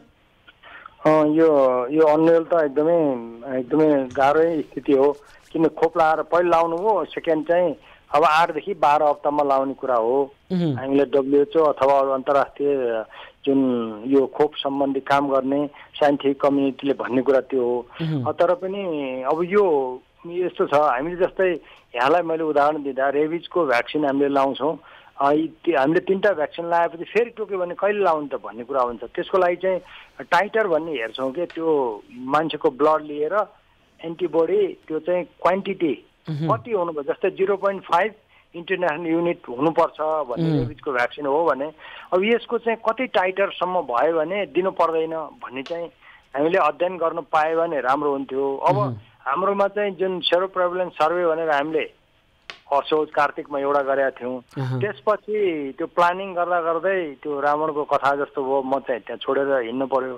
त्यसपछि यो सेरो प्रेभलेन्स सर्वे हुन सकेका छैन। त्यो भ्याक्सिन लगाएका अथवा नलगाएका व्यक्तिहरूको एन्टिबडी के छ त, रोगसँग लड्न सक्ने क्षमता जुन भ्याक्सिन दिएपछि हामीले त्यो त हेर्न अहिले नसकिएला। तर विश्व स्वास्थ्य सङ्गठनले के भनेको छ भने पहिलो मात्रा लगाएको 9 अथवा 8 देखि 12 हप्ता बिचमा लगाउनु पर्छ, अनि मात्रै प्रभावकारिता हुन्छ। दोस्रो मात्रा लगाउँदा श्रृङ्खला जोडिन्छ भनेछन् होइन, विश्व स्वास्थ्य सङ्गठनले भने त यति नै हो। अब फागुनमा लगाएको हेर्नुहोस् त, फागुन, चैत्र, वैशाख, ज्येष्ठ, असार, 5 महिना भयो। 5 महिनामा कति हप्ता हुन्छ? अब 5 महिनामा त लगभग 20 हप्ता हुने भयो। अनि त लगाउनु भनेको 12 हप्ता झन्डै 24 हप्ता हुन लाग्यो अनि कोभिसिल्ड लगाएर दोस्रो डोज कुरेर बसेका फेरि अहिले धेरै अब ज्येष्ठ नागरिकहरूलाई 65 वर्ष 55 वर्षभन्दा माथिका ज्येष्ठ नागरिकहरू हुनुहुन्छ अनि उहाँहरूलाई यो खालको अन्याय गर्न पाइन्छ भन्नु पर्दैन सरकारले भनिदिनु पर्दैन अब तपाईँ विज्ञताको हिसाबले एउटा विज्ञको हिसाबले भनिदिनुहोस् त यसरी लामो समय ग्याप राखेर कोरोनाको अर्को खोप पाइहाल्यो भने काम गर्छ कि गर्दैन अहिले एउटा मात्रै लगाउँदा कतिको जोखिम छ के गर्ने भन्नुहोस् त अब अहिले हाम्रो देख्दा जस्तै तपाईँ साइन्टिफिक रिसर्च केही नभए तापनि 2टा भ्याक्सिन लगायो भने त्यो व्यक्ति चाहिँ साधारणतः सङ्क्रमणै नभएको सङ्क्रमण भइसके पनि सिरियस डिजिज नभएको जुन अस्पतालमा टिचिङमा सानो स्टडी भयो अरू ठाउँमा नि हामीलाई आएको चाहिँ जो डेटाबाट त्यो देखिन्छ अब फर्स्ट डोज लागेका व्यक्तिहरू पनि धेरै ठुलो सङ्क्रमण अथवा आइसियुमा भेन्टिलेटरमा गएको चाहिँ एकदम कम पाइयो भनेपछि यो खोप चाहिँ एउटै खोप दिए पनि त्यसको असर चाहिँ सुरुमा यो असर राम्रो देखियो र त्यसले बचायो अब यहाँले सोधेको प्रश्न चाहिँ के भने अब दोस्रो खोप नभयो भने के हुन्छ भन्ने हो हामीले म पनि यो विभिन्न मिटिङहरूमा बसिरहेको छु त्यो खोपको कुराहरू गर्दा के हुन्छ भने त्यो भ्याक्सिन लगाएको 8 देखि 12 हप्तापछि बिस्तारै त्यो एन्टिबडी चाहिँ विनिङ भनेर घट्दै जान्छ तर शरीरमा सेलभित्र एउटा मेमोरी सेल भन्ने त्यो खोप लागेको थियो भन्ने सम्झना चाहिँ बस्छ त्यो सम्झनाले कति काम गर्छ भन्ने एउटा कुरा हो नत्र त साधारणतया त्यो एन्टिबडी घटेर जान्छ र अनि हामीले सेकेन्ड डोज दिएर त्यसलाई बुस्ट गर्ने एन्टिबडी बढाउने जसले गर्दाखेरि चाहिँ हामीलाई रोगसँग बचाउने जुन प्रोटेक्टिभ एफिकेसी हो त्यो राम्रो हुने भन्ने कुरा हो अब यो लगाउनै नपाएपछि त त्यो मेमोरी सेलले एकदमै लाउँदै नलागेको भन्दा त लगाएको चाहिँ धेरै राम्रो भयो तर अब मैले भन्नुपर्दा के भन्नुपर्ने हुन्छ भने यसरी तपाईँले भने जस्तै 4, 5, 6 महिना यसरी 6 हप्ता यो 20-25 हप्ता भइसकेपछि अब कि हामीले त्यो एन्टिबडी बाँचेको छ र फेरि सेकेन्ड डोज दिए हुन्छ भन्ने कुरा हुन्छ होइन भनेदेखि त्यो मेमोरी बस्छ हामीले फेरि भ्याक्सिनेसन सुरु गर्नु पर्यो किनभने त्यसले त काम गर्दैन र हामीले जुन मिटिङमा बसेर हेऱ्यौँ अब हामीले फेरि नयाँ यो भाइरस आएको छ त्यसलाई हामीले भ्यारिएन्ट भन्ने गरेका छौँ डेल्टा भयो डेल्टामा पनि चेन्ज भएर अहिले फेरि डेल्टामा एउटा डेल्टा प्लस भन्ने आएको छ अब त्यो डेल्टा प्लसलाई हुन त अहिलेसम्मका आएको रिपोर्टले के भन्छ भने भ्याक्सिनले काम गर्छ राम्रै देखिएको छ भन्ने आउँछ तर कहिलेकाहीँ के भन्छ भने अन्तर्राष्ट्रिय कम्युनिटीले त्यो डेल्टा प्लस अथवा अरू भाइरसहरू आयो भने थप भ्यारिएन्टको लागि भ्याक्सिन दिनुपर्ने अवस्था आउन सक्छ एउटा कुरा अर्को अहिले सेकेन्ड डोजै भइसक्यो भने पनि 6 महिनापछि हामीले फेरि बुस्टर दिनु पर्ला किनभने यो त घट्दै जान्छ र 6 महिनामा दिनुपर्ने अवस्था आउँछ भने त्यो चाहिँ अध्ययन भइरहेछ त्यो अवस्थामा अब यहाँले भनेको प्रश्नमा अब के गर्ने भ्याक्सिन त आउनै सकेन नसके लाउन पाउनु भएन त्यो एउटै लाए पनि राम्रो त भइहाल्यो तर यसको एन्टिबडी घट्छ त्यसको त्यति राम्रो चाहिँ प्रभावकारिता नहुन सक्छ अब सेकेन्ड डोज अर्को भ्याक्सिन लाउनु पर्यो भनेदेखि अब पहिलाको काउन्ट नगरेर फेरि सुरु गरेर अनि त्यसलाई सेकेन्ड डोज अब यहीँनेर कोभिसिल्ड लगाएका व्यक्तिहरूले एउटै प्रकृतिको अहिले एस्ट्राजेनेकाको खोप लगाउने तयारी सरकारको छ अब कोभिसिल्डलाई पहिलो डोज मान्ने अनि अब लगाउने चाहिँ एस्ट्राजेनेकालाई दोस्रो डोज मान्ने कि फेरि एस्ट्राजेनेकालाई पहिलो डोज मानेर फेरि अर्को पनि एस्ट्राजेनेका लगाउने के गर्ने होइन यो एस्ट्राजेनेका भनेको त जुन हामीले खोप बनाउने विभिन्न प्रिन्सिपलहरू हुन्छ अब त्यो चाहिँ यो डिएनए इन्जिनियरिङबाट बनाएको एस्ट्राजेनेकाकै त्यो जुन प्रविधि छ त्यही प्रविधिबाट कोभिसिल्ड जो इन्डियाको सिरम इन्स्टिच्युट इन्डियाले बनाएको हो त्यो भएको हुनाले त्यो बनाउने तरिका एउटै भएको हुनाले WHO लगायत अरू सङ्घ संस्थाले पनि समयमा छ भने कोभिसिल्ड दिएकोलाई एस्ट्राजेनेका दियो भने पनि त्यो सेकेन्ड डोज चाहिँ हुनसक्छ त्यो दिएर फेरि अर्को सेकेन्ड दिनुपर्छ भन्ने छैन तर छिटै आइदिनु पर्यो अलि छिटै 1 हप्ता अलि दिनसम्म आइदियो भने आइदिएन भने चाहिँ के गर्ने त अब यहाँ आउने छाँटकाट त छैन हेर्नुहोस् कहिले भूत पिचास लाग्छ खोपमा मन्त्रीले बोलेको कुरो होइन त अब कहिले अहिले आउँछ भनेको खै त अब छिटै ब्रेक थ्रु हुन्छ भनेको थिए के रहेछ त्यो ब्रेक थ्रु भन्ने मन्त्रीज्यूको अब पद खुस्किसक्यो अर्को मन्त्रीजी आएर अर्को पनि उहाँले अवकाश पाइसक्नु भएको छ अनि ब्रेक थ्रु कहिले हुन्छ अनि जनतालाई पटक पटक नयाँ नयाँ मन्त्री आउने ढाँट्ने अनि जनताले चाहिँ के बुझ्ने भने नि यस्तो पनि कहीँ हुन्छ प्रयास गरेको भए नसक्ने कुरा हुन्थ्यो अहिलेसम्म खोप ल्याउन हेर्नुहोस् त यस्तो पनि हुन्छ होइन त्यो त उहाँहरूको कुरा भयो मन्त्रीजीहरूको कुरा नि हामीले बुझिएन तर भ्याक्सिन ल्याउनुपर्छ जो पदमा हुनुहुन्छ नि मन्त्री नभए पनि त्यहाँ प्रशासनिकका हाई कमान्डका मान्छेहरू छन् उहाँहरूले चाहिँ पनि काम गर्नु, किनभने यो जुन छ मन्त्रीज्यू त आज नै आउनु भएको छ, आज नयाँ मन्त्रीज्यू आइहाल्नु भएको छ। अब 5-7वटा मन्त्रालय एउटैले सम्हालिरहनु भएको छ, काम चाहिँ कति हुन्छ भन्ने हामीलाई मन्त्रीज्यू को आउनुहुन्छ को जानुहुन्छ त्यति चासोको विषय होइन, हामीलाई खोप चाहियो यतिखेर। हाम्रो स्वास्थ्यको सुनिश्चितता हुनु पर्यो, जनताको कुरो यति नै हो। यो पर्मानेन्ट यसो छ गणेशजी, पर्मानेन्ट सरकार भनेको त्यहाँ त सिस्टम छ नि त, त्यहाँभित्र सचिवजी हुनुहुन्छ, त्यहाँ अरू विशेषज्ञहरू हुनुहुन्छ, त्यहाँ अरू हाम्रो आपूर्ति महाशाखा छ, सबै छ नि। त्यो महाशाखाले मन्त्रीजीलाई पर्खेर बस्नुभन्दा पनि हामीले गर्ने काम त गरिराखेकै होला। यो कुरालाई त मैले केही भन्न सक्दिनँ, तर मैले के भन्न चाहन्छु भने यो एउटा भ्याक्सिन दिएर एस्ट्राजेनेका दिन चाहिँ हुन्छ, तर जस्तै त्यो कोभिसिल्ड दिएर अर्को भेरोसेलतिर हामी क्रस एक्सचेन्ज चाहिँ गर्न सकिँदैन, त्यो गर्न मिल्दैन, गरेर त्यसको फाइदा छैन। यदि भेरोसेल लाउनु पर्यो भने यदि कसैले पाउनुहुन्छ र लाउनु भयो भने भेरोसेल लाउने, फेरि 1 महिनापछि लाउने, पहिलाकोलाई हामीले इग्नोर गर्नुपर्ने अवस्था आउन सक्छ।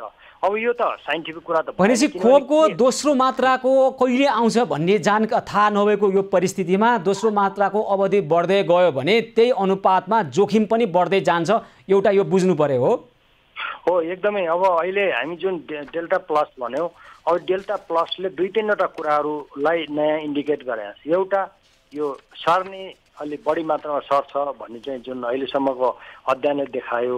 अब यो धेरै फेरि यसले चाहिँ रोगको परिस्थिति पनि ट्रिगर यसलाई बढाउँदै लाने, र अर्को यसले के गर्न सक्यो भनेदेखि चाहिँ अब धेरै मान्छेहरूलाई सङ्क्रमण भइदिएपछि अब यो चाहिँ अब होला यो भ्याक्सिनको त इफिकेसी चाहिँ अहिलेसम्म राम्रै भन्ने छ, तर पनि यसले के भन्न खोज्यो भने अब यसले अर्को हाम्रो थर्ड वेभको कुरा छ नि, अब थर्ड वेभतिर पो जाला कि भन्ने हामीलाई चिन्ता पनि भयो।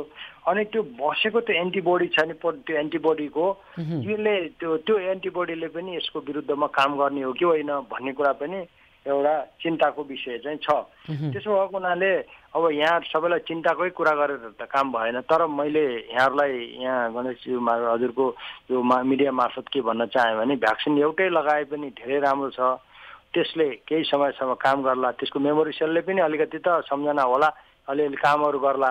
हामी मापदण्ड अब यस्तो परिस्थितिमा जहाँ सरकारले अथवा कसले ल्याउन सकेन, हामी आफैले लाउन सकिएन, त्यो हिसाबमा हामी आफ्नो मापदण्डलाई छोड्नु भएन। अरू कुराहरू यो चाहिँ लकडाउन खुले पनि अहिले हेर्दै जानुभयो भने फेरि यो लकडाउन खुलेको अवस्थामा फेरि हामीले दिनमा सङ्क्रमण चाहिँ अलिकति बढेको हामीले देखिसक्यौँ। त्यो हिसाबले भ्याक्सिनको त हामी पायौँ भने लगाइहालौँ, तर सेकेन्ड डोज एस्ट्राजेनेकाको लाउन सकियो कोभिसिल्ड लगाएकोमा, तर अर्को खालको भ्याक्सिन चाहिँ क्रस एक्सचेन्ज चाहिँ गर्न। मलाई अन्तिममा छोटोमा भनिदिनुहोस् त, तपाईँ पनि अहिले है अब यही क्षेत्रमा काम गरेर अब अहिले विभिन्न ठाउँमा अहिले पनि तपाईँ भन्दै हुनुहुन्थ्यो बैठकमा सेमिनारहरूमा बसिरहनु भएको छ अनलाइन मार्फत है। नेपालले चाहेको भए तदारुकताको काम गर्ने साथ काम गरेको भए अहिलेसम्म खोप ल्याउन नसक्ने परिस्थिति हो। के समस्या देखिया छ भने राजनीतिक नेतृत्व अहिले त छैन, उसले ठुल्ठुलो गफ गर्छ, काम कम गर्छ।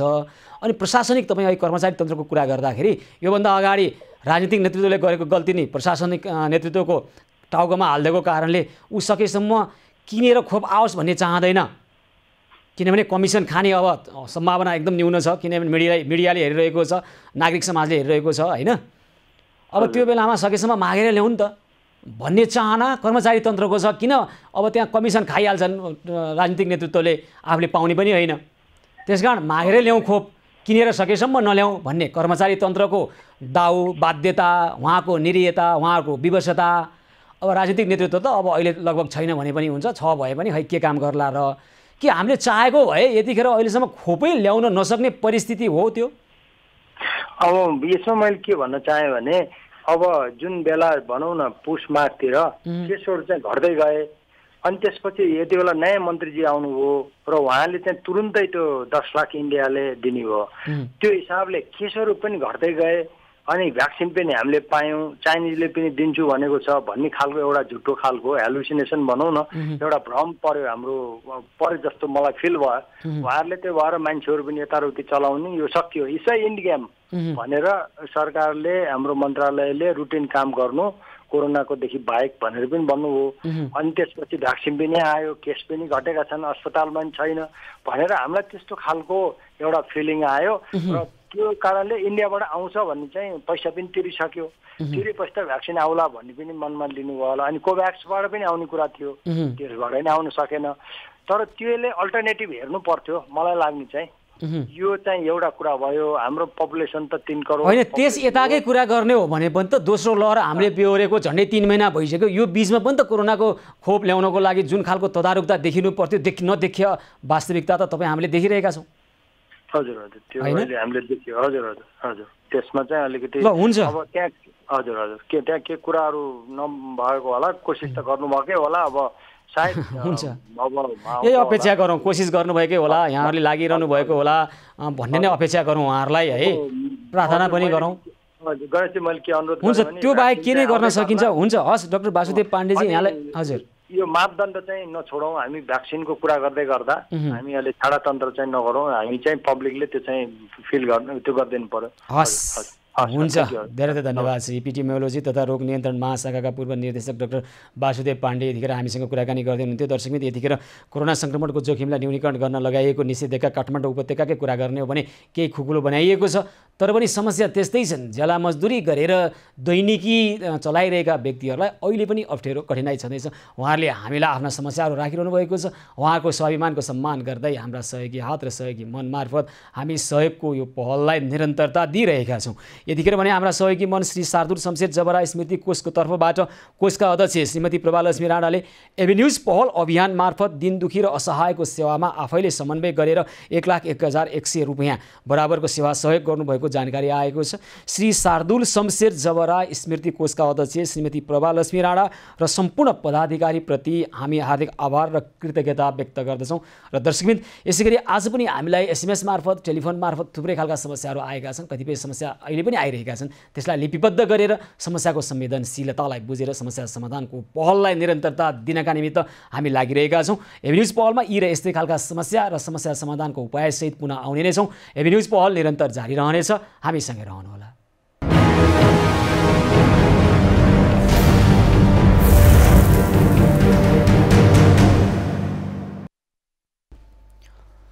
एभिन्युज पहलको यो विशेष श्रृङ्खलामा पुनः स्वागत छ। आदरणीय दर्शकवृन्द, यतिखेर पुरानै नक्सा सहितको पाठ्य पुस्तक धमाधम बिक्री भइरहेका खबरहरू आइरहेका छन्।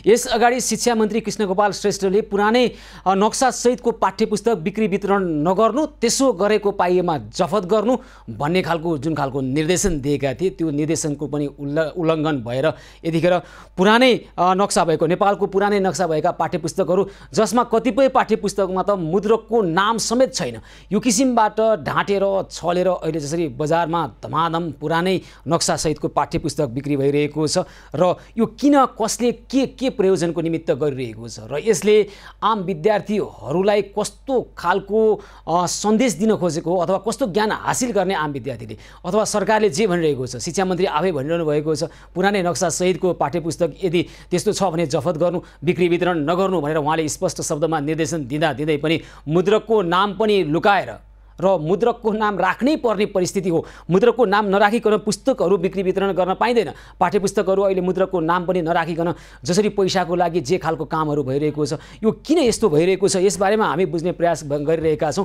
पुरानै नक्सा सहितको पाठ्य पुस्तक बिक्री अहिले जुन ढङ्गबाट भइरहेको छ, यसले विद्यार्थीलाई पार्ने खालको अवस्था, कस्तो खालको अवस्था सिर्जना गर्छ र यसले समग्र अहिलेको शिक्षा क्षेत्रको अवस्थालाई पनि सङ्केत गरिरहेको छ, इङ्कित गरिरहेको छ। पैसाको लागि जे पनि हुने गर्छ, शिक्षा र स्वास्थ्य क्षेत्रमा माफियाहरूको नियन्त्रण छ भन्ने खालका कुराहरू आइरहेका छन्, भन्ने खालका आशंकाहरू आइरहेका छन्। र यस्तो खालको परिस्थितिले, यस्ता खालका दृष्टान्तहरूले त्यही दाबीलाई, त्यही आशंकालाई बल पुर्याउने काम गरिरहेको छ। आखिर शिक्षा मन्त्रीकै निर्देशनको उल्लङ्घन गरेर पाठ्य पुस्तकमा मुद्रकको समेत नाम नराखिकन अहिले कसले बेचिरहेको छ पुरानै नक्सा सहितको पाठ्य पुस्तक, यसबारेमा कुराकानी गर्नका निमित्त हामी नेपाल अभिभावक सङ्घका अध्यक्ष सुप्रभात भण्डारीसँग केही समय पछाडि जोडिएर कुराकानी कुराकानी गर्ने प्रयास गरिरहेका छौँ। र दर्शकबिन यतिखेर पनि हामीलाई थुप्रै खालका दर्शकहरूले आफ्ना समस्याहरू राखिरहनु भएको छ, टेलिफोन आइरहेको छ र SMS मार्फत पनि आफ्ना समस्याहरू राखिरहनु भएको छ।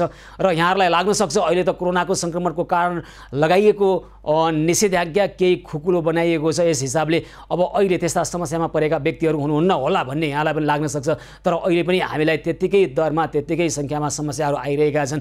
अहिले पनि ज्याला मजदुरी गरेर आफ्नो जीविकोपार्जन गर्दै आइरहनु भएका परिवारमा विभिन्न खालका समस्याहरू आइरहेका कुराहरू छन् र ती समस्यालाई समाधान गर्ने पहलमा पनि हामी जोडिरहेका छौँ। त्यसै गरी सिन्धुपाल्चोकमा केही दिन अगाडि गएको बाढीका कारणले जति क्षति पुर्याएको छ र थप क्षतिका विवरणहरू आउँदै गरेका अथवा सिन्धुपाल्चोकको बाढीकै कुरा गर्ने हो भने मेलम्ची बजारमा अहिले राहत सामग्री, सहयोग सामग्री र सहयोग गर्न जाने व्यक्ति अथवा सङ्घ संस्था पनि त्यहीँ थुप्रिएका कारणले गर्दा त्योभन्दा माथि हेलम्बु लगायतका स्थानमा बाढी पीडितहरू अहिले पनि विविध समस्या लिएर बस्नुपर्ने खालको बाध्यता आइरहेका खबर हामीलाई आएको छ। त्यहाँका वडाध्यक्ष लगायत त्यहाँका वडाका सदस्यहरूले हामीलाई जनाउनु भएको छ। त्यसकारण हामी अब केही दिन पछाडि हेलम्बु गाउँपालिका वडा नम्बर 2 मा रहेका बाढी पीडितलाई सहयोग गर्नका निमित्त हाम्रो सहयोगी हातहरूले दिनुभएको सहयोग र सहयोगी मनहरूको सदाशयता र त्यो मानवता, त्यो प्रेम र त्यो भातृत्व लिएर हामी त्यहाँ पुग्नेछौँ। त्यहाँका बाढी पीडितहरूलाई हामी सहयोगका लागि हामी केही दिन पछाडि त्यहाँ जाने तयारी गरिरहेका छौँ। त्यसै गरी देशका विभिन्न क्षेत्रबाट आएका विविध खालका समस्यालाई समाधान गर्ने प्रयासमा पनि निरन्तर हामी हाम्रा सहयोगी हात र सहयोगी मन मार्फत जोडिरहेका छौँ। र दर्शकबिन यतिखेर भने पुरानै नक्सासहितको पाठ्यपुस्तक बिक्री भइरहेको छ र यसलाई रोक्नको निमित्त सम्बन्धित निकायले के गरिरहेको छ, यसले अभिभावकहरूलाई यो खालको अवस्थालाई कसरी बुझ्ने, अभिभावकहरूले कसरी लिनुभएको छ र विद्यार्थीहरूको उहाँहरूको मानसिकतामा, मनोविज्ञानमा के असर पर्ला। अहिले चुच्चे नक्सासहितको क्षेत्रसहितको नयाँ नक्सा प्रकाशित भइरहेको अवस्था छ। सरकारले त्यही नक्सासहितको पाठ्यपुस्तक वितरण गर्नु भन्ने खालको निर्देशन दिइरहेका छन् विभागीय मन्त्री आफैले खुल्लमखुल्ला। तर खुल्लमखुल्ला यसरी पुरानै नक्सासहितको पाठ्यपुस्तक बिक्री वितरण भइरहेको छ। यसका सम्बन्धमा कुराकानी गर्नका निमित्त यतिखेर हामीसँग प्रत्यक्ष सम्पर्कमा हुनुहुन्छ नेपाल अभिभावक सङ्घका अध्यक्ष सुप्रभात भण्डारी।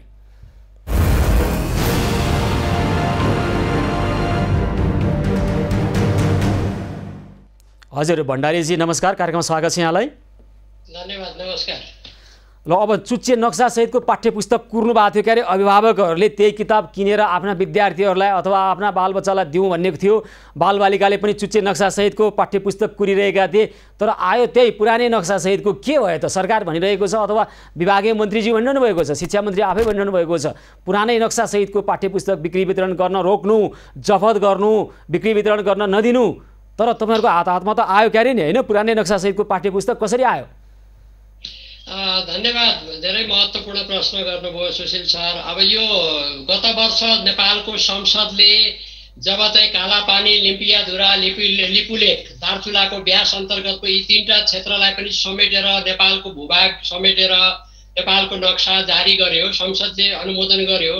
यो 1 वर्षको अन्तरालमा गत पुरानो पाठ्यपुस्तकहरूमा पुरानो नक्सा हुनु कुनै अस्वाभाविक कुरा होइन, त्यो स्वाभाविकै कुरा हो। तर नयाँ शैक्षिक सत्र आउन खोज्दा 1 वर्ष कटिसक्दाखेरि पनि नयाँ पाठ्यपुस्तकहरूमा पनि पुराना यो नक्साहरू छापिनु भनेको अत्यन्त दुर्भाग्यपूर्ण कुराहरू हुन्। यसले सरकारी संयन्त्रका कुराहरू, हाम्रा अवस्थाहरू, हाम्रा गैर जिम्मेवारीपनहरू, हाम्रा राष्ट्रियताका बारेमा चाहिँ हामी चाहिँ एकदमै नजरअन्दाज गरेर अगाडि बढेर हाम्रा विद्यार्थीहरूलाई गलत कुरा सिकाउन खोजेको जस्तो हामी देख्छौँ। यो साह्रै दुर्भाग्यपूर्ण कुरा हो। जहाँसम्म पुराना पाठ्यपुस्तकहरू हुन सक्थे तिनमा पनि नयाँ नक्सा छापेर चाहिँ टाँसेर चाहिँ पढाउनुपर्छ भन्ने कुरा आइरहेको बेलामा नयाँ पुस्तक बजारमा, नयाँ शैक्षिक सत्रको सुरुमा पुराना पाठ्यपुस्तकहरू बिक्री वितरण हुनु अत्यन्त दुर्भाग्यपूर्ण कुरा हो।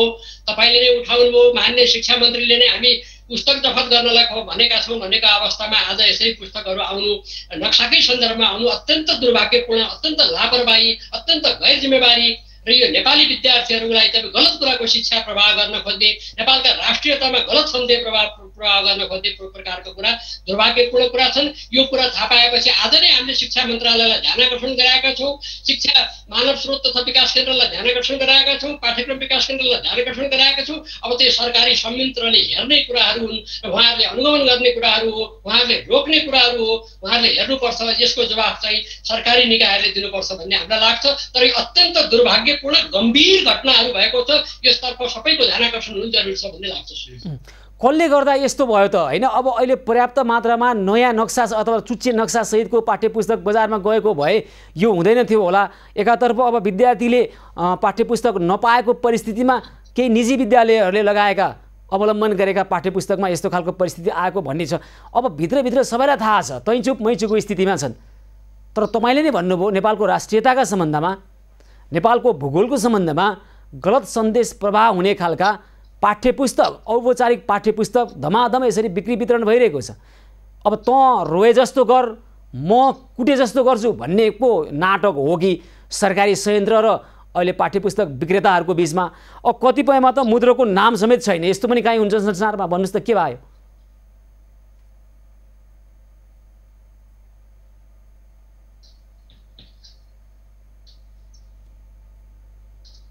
हजुर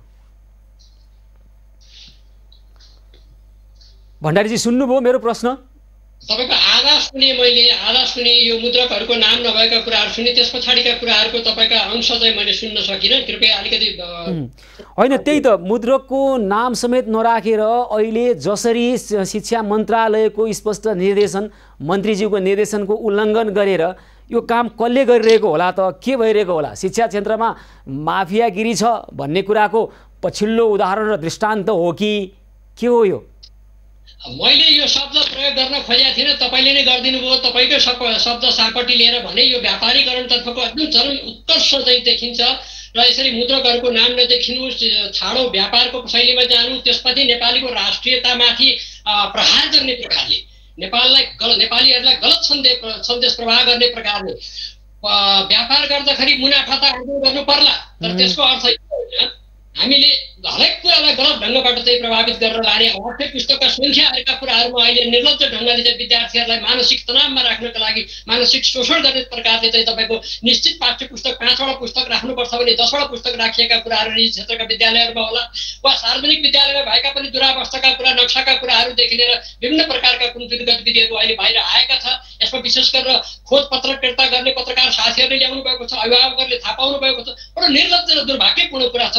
हामीलाई कहीँ लाग्छ कहीँ सरकार छैन कि यहाँ, के सरकार छ र भनेर प्रश्न पर्नुपर्ने कुराहरू, अथवा सरकारी संयन्त्रहरू छन् र उहाँहरूले निगरानी गर्नुहुन्छ र भन्ने कुराहरू हामी नै प्रश्न गर्नमा हामीलाई मन लागेको छ। यो बडो निर्लज्ज र दुर्भाग्यपूर्ण कुरा छ। हुनसक्छ हामीले अहिले भन्ने कुरा पाठ्यपुस्तकका कुराहरू गर्दा जनताले, अभिभावकले निःशुल्क खोजिरहेको छैन, पैसा उहाँले तिर्नुहुन्छ। तर यी कुराहरूमा गर्दा व्यापार गर्ने साथीहरूले पनि, यदि मुद्रकहरूले पनि, व्यवसायीहरूले पनि, अथवा सरकारी संयन्त्रका मानिसहरूले पनि निर्लज्ज व्यवहार नगर्दिउँ, कमसेकम हाम्रा राष्ट्रियताका होइन। यही कुरालाई रोक्नका निमित्त पाठ्यपुस्तक अनुगमन समिति छ, त्यो समितिले अनुगमन गरेर पुरानो नक्सा भएको ठाउँमा त्यसलाई हटाएर नयाँ राख्ने भन्ने निर्णय पनि भएको छ हैन। तर व्यवहारमा चाहिँ अहिले जे देखिरहेको छ, तपाईँले भने जस्तो के यो देशमा सरकार छ अथवा सरकार भए पनि सम्बन्धित क्षेत्रका स्वार्थ समूहले त्यो मन्त्रालय हाँकिरहेको परिस्थिति, शिक्षा क्षेत्रमा शिक्षा क्षेत्रकै स्वार्थी समूह, अघि हामीले माफिया भन्ने शब्द पनि प्रयोग गऱ्यौँ, अब उनीहरूले चलाइराखेको स्थिति हो कि होइन? शिक्षा मन्त्रालय नै कसले चलाउँछ, अनुगमन समिति नै कसले चलाउँछ भन्ने कुराको त यो के हो त? त्यो देखिएको कुरो त यही हो, यथार्थ त के भइराखेको हो यो?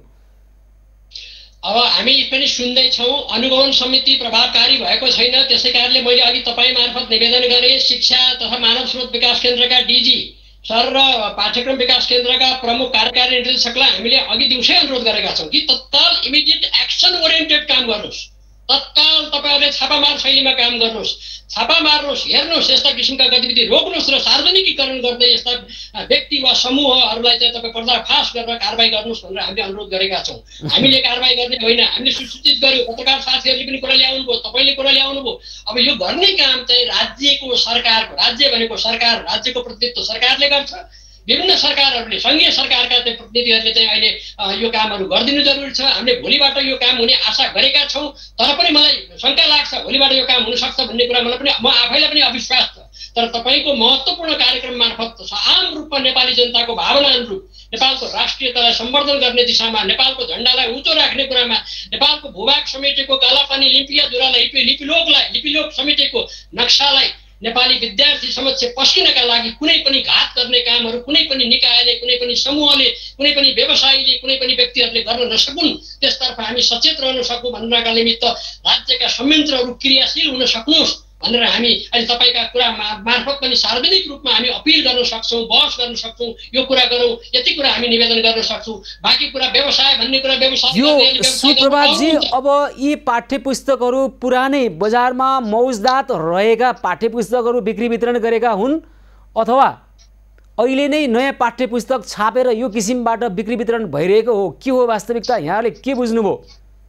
अब यसको बारेमा पुरा छानबिन गरी भन्न सकिँदैन, समिति गठन गरेर तत्काल हेरेर भन्न सकिन्छ। तैपनि प्रारम्भिक रूपमा हामी अनुमान के गर्न सक्छौँ भने पुरानो पाठ्यपुस्तकहरू पनि बिक्री भएका छन्, पुरानो नयाँ पाठ्यपुस्तक लागू हुनुपर्ने ठाउँमा पनि पुरानै पाठ्यपुस्तक बिक्री भइरहेको पनि पाइएको छ।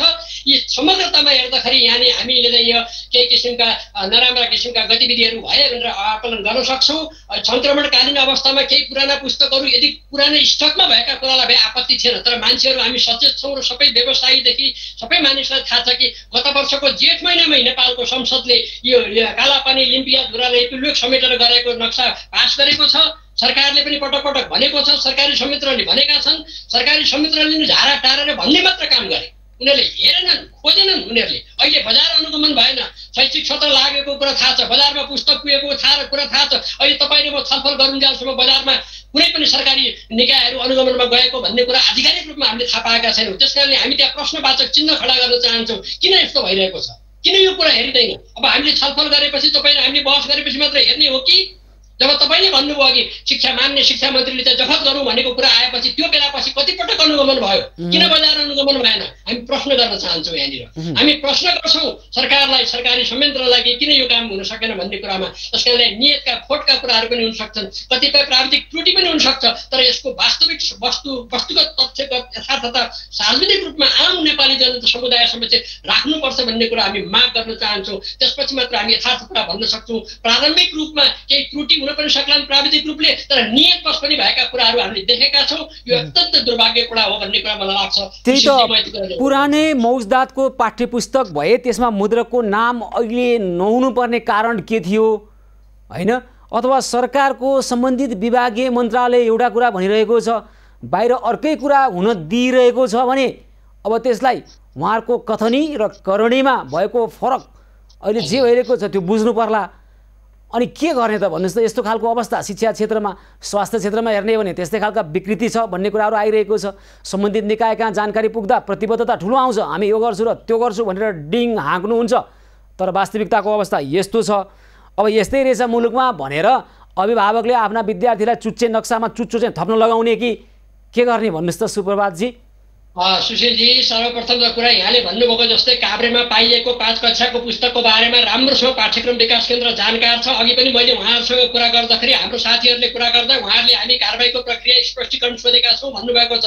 खोजमूलक पत्रकारिता गर्ने पत्रकार प्रकृति अधिकारीले यसबारेमा केही कुरा खोज गरेर ल्याउनु भएको छ। थुप्रै साथीहरूले यो कुराहरू गर्नुभएको छ। यो कुरा जानकारी भइसकेपछि हामीले मूल कुरा भनेको फेरि सरकारतर्फै सोचिन्छ, सरकारी संयन्त्र सङ्घीय संरचनातर्फै फैलिन्छ, फर्किन्छ। र उहाँहरूले यो कुरामा गम्भीरताका साथ ढिलो भइसक्यो, धेरै ढिलो कुरा बाहिर बजारमा आइसकेपछि कुरा आयो। यो बजारमा यस्ता गतिविधि र कुराहरू आउने हरकतै ठिक थिएन। यो आउनुको पछाडि चाहिँ हाम्रा कमजोरी, हाम्रा सरकारी संयन्त्रहरूको क्रियाशीलता नभएका कारणले, निष्क्रियता भएका कारणले आएका हो। त्यसकारणले यस्ता गम्भीर भूल र गल्तीहरू राष्ट्रका बारेमा, राज्यका बारेमा हाम्रा सुशिक्षित गर्ने विद्यार्थीहरूलाई गम्भीर रूपमा चाहिँ असर गर्ने खालका कुराहरू पटक्कै हुनुहुन्न, देशको राष्ट्रियतालाई खलबल गर्ने पटक्कै हुनुहुन्न भन्ने कुरामा हामीले ध्यान आकर्षण गराउन सक्छौँ। यो गराउनुपर्छ। तपाईँले मेरो संवाद र कुराकानीका कारणबाट आम रूपमा चाहिँ सुशिक्षित हुने कुरा। अन्त्यमा भनिदिनुहोस् अब के गर्नु त? त्यसो भए विद्यार्थीहरूले गलत सन्देश सहितको पाठ्यपुस्तक किनेर पढ्नुपर्ने बाध्यता, उहाँले त्यही ज्ञान हासिल गरिरहेको अवस्था हैन? अब सरकारको विभागीय मन्त्रालय एउटा कुरा भनिरहेको छ। यस्तो परिस्थितिमा अब के गर्ने त भन्नुहोस् त?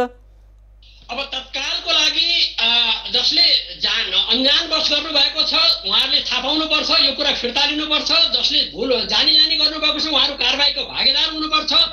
तत्काल सरकारले फास्ट ट्र्याकबाट आफ्ना नक्साहरू छापेर किताबहरू सिज गरेर, बाहिर नयाँ पुस्तकहरू छ भने सिज गरेर गम्भीरता आफ्नो भुलवश स्वीकार गरेर सार्वजनिक रूपमा क्षमा याचना गरेर तत्काल यो पुस्तकहरू चाहिँ तपाईँको विद्यार्थीका हातमा नयाँ यो छापिएका नक्सासहितको जुन कक्षामा, जुन विषयमा नक्सा छ नेपालको नक्सा, त्यो नक्सा चाहिँ छापिएका नक्सा सहितको पाठ्यपुस्तक विद्यार्थीका हातमा पुग्नुपर्छ। त्यो पुर्याउने जिम्मा सङ्घीय सरकारको, प्रदेश सरकारको, स्थानीय सरकारले समन्वय गर्ने जिम्मा हो। यो काम उनीहरूले गरिदियोस्। त्यति भएपछि न्यायोचित कुरा हुन्छ र यसको सत्य तथ्य कुरा वास्तविक के हो त भन्ने कुरा पनि सार्वजनिक रूपमा नेपाल सरकारले सार्वजनिक गरोस्। यो अहिलेको पाठ्यपुस्तकको बारेमा यो हामी जोडदार रूपमा माग उठाउन चाहन्छौँ। यति भयो भनेदेखि न्याय हुन्छ भन्ने मलाई लाग्छ सुशीलजी। अब बालबालिकाहरूलाई चुच्चे नक्सा पढाउँ अभिभावकहरूले पनि, र अभिभावकले नक्सा त आउन यति ढिलाइ भयो, चुच्चे नक्सा आउन बेला बेलामा त्यही बुच्चे नेपालकै नक्सा आयो, चुच्चे खै भनेर पनि सरकारलाई सोधौँ आफ्नो ठाउँबाट। भूमि चाहिँ कहिले फिर्ता हुन्छ? केवल यो राजनीतिको लागि राजनीति गरे हो कि साँच्चै भूमि फिर्ता गर्नको लागि पनि गरे हो भन्ने प्रश्न चाहिँ अभिभावकले सरकारलाई सोध्ने र आफ्ना बालबालिकालाई चुच्चे नक्सा नभएको नक्सामा, चुच्चो नभएको नक्सामा चुच्चे नक्सा थपिदिने र किताब किन्दा चुच्चे नक्सासहितको किताब किन्ने, यो पनि गरौँ। सुप्रभातजी, यहाँलाई चाहिँ धेरै धन्यवाद छ अहिलेलाई। धन्यवाद तपाईलाई पनि, धेरै धेरै धन्यवाद, नमस्कार। हस्, धेरै धन्यवाद छ। नेपाल अभिभावक सङ्घका अध्यक्ष सुप्रभात भण्डारी यतिखेर पुरानै नक्सा राखेर बिक्री वितरण भइरहेका छन् पाठ्यपुस्तकहरू। यतिखेर पनि शिक्षा मन्त्री भन्दै हुनुहुन्छ पुराना नक्सा भएका पाठ्यपुस्तकहरू जहाँ देखियो त्यहीँ जफत गर्नु, नयाँ नक्सा चुच्चे नक्सासहितका पाठ्यपुस्तकहरू बिक्री गर्नु, वितरण गर्नु। तर उहाँको यो निर्देशनलाई ठाडै उल्लङ्घन गरेर यतिखेर पुरानै नक्सासहितको पाठ्यपुस्तकहरू मुद्रकको नाम पनि नराखेर नेपाली बजारमा बेचिँदैछन्। हाम्रा बालबालिकालाई गलत सन्देश दिँदैछ। यो कसले गर्दा भइरहेको छ? सबैलाई सबै कुरा थाहा छ। भित्रभित्र सेटिङ हुनसक्छ, किनभने शिक्षा मन्त्रालय शिक्षा मन्त्रीज्यूले चलाउनु भएको होइन रहेछ भन्ने पुनः एकचोटि प्रमाणित भएको छ। स्वास्थ्य मन्त्रालय स्वास्थ्य मन्त्रीज्यूले चलाइरहेको होइन भन्ने कुराको प्रमाणित भइरहेको छ। अब देशै प्रधानमन्त्रीले चलाउन नसकेर मैले चलाएको होइन रहेछ, साँचो त कतै रहेछ भनेर बहालवाला प्रधानमन्त्रीले खुला भन्दै हिँड्ने मुलुक हो यो। आफू प्रधानमन्त्री हुनुहुन्छ तर देशको चाबी त अन्तै रहेछ भन्ने प्रधानमन्त्री रहेको मुलुकका बासिन्दाहरूलाई यस्ता कुरा निकै ठुलो त होइन होला, तर पनि दुर्भाग्यपूर्ण परिस्थिति हो। तपाईँ हामी सबै मिलेर यस्ता खालका दुर्भाग्यको अन्त्य गर्नैपर्छ, यसका निमित्त आवाज उठाउनै पर्छ र यस्ता समस्या समाधानको निमित्त पहल पनि गर्नैपर्छ। हेभी न्युज पहलमा यी र यस्तै लगायतका अन्य थुप्रै समस्या र समाधानका उपाय बाँकी नै छन्। हामीसँगै रहनुहोला। अहिले भने हामी यस पछाडि हामी विशेष गरी आदरणीय दर्शकबिन अहिले कोरोनाको दोस्रो लहरको अन्त्य हुँदै गरेको र तेस्रो लहर आउँदैछ भन्ने खालका कुराहरू उठिरहेका छन्। तेस्रो लहरमा चाहिँ बालबालिका धेरै प्रभावित हुनेछन् है भन्ने आशंका छ। के यो आशंकामा सत्यता छ? केही समय पछाडि यो विषय पनि लिएर आउनेछौँ। अन्य समस्याहरू पनि बाँकी नै छन्, समस्याका समाधानसहित आउनेछौँ। हेभी न्युज पहल निरन्तर जारी रहनेछ, हामीसँगै रहनुहोला।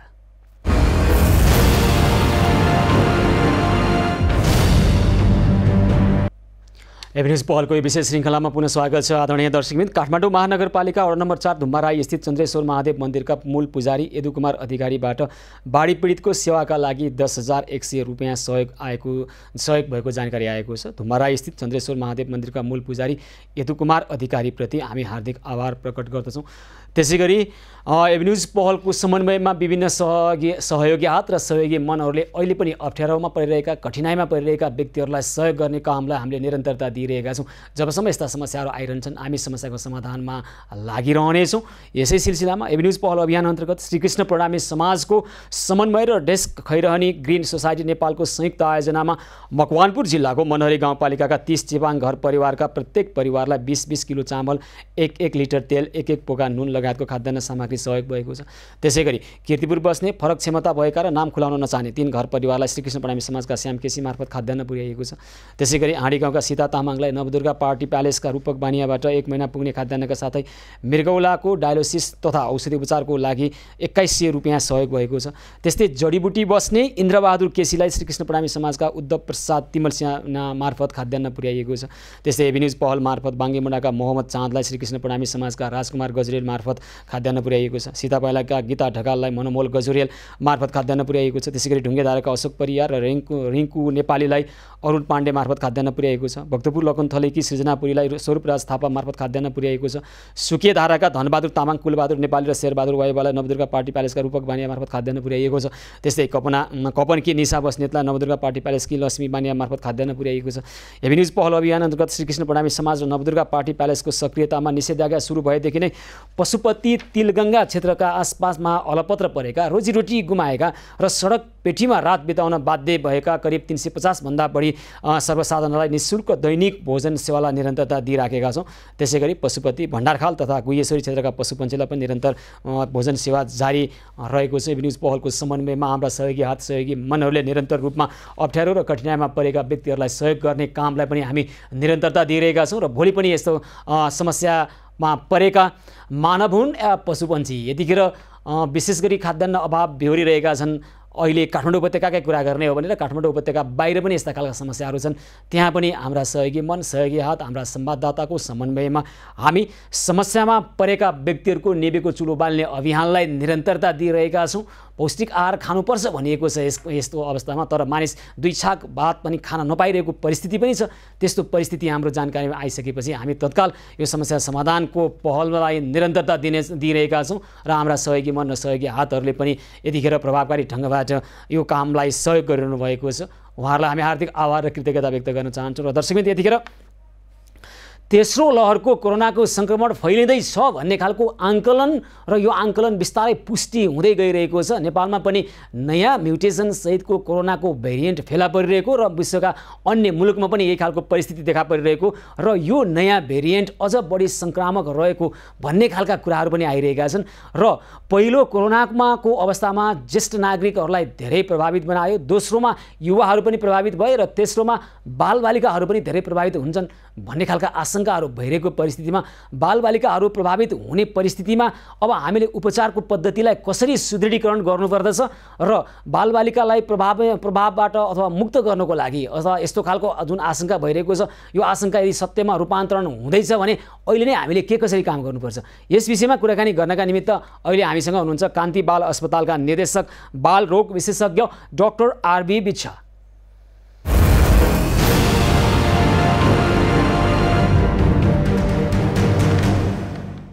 हजुर डाक्टर साहब नमस्कार, कार्यक्रममा स्वागत छ यहाँलाई।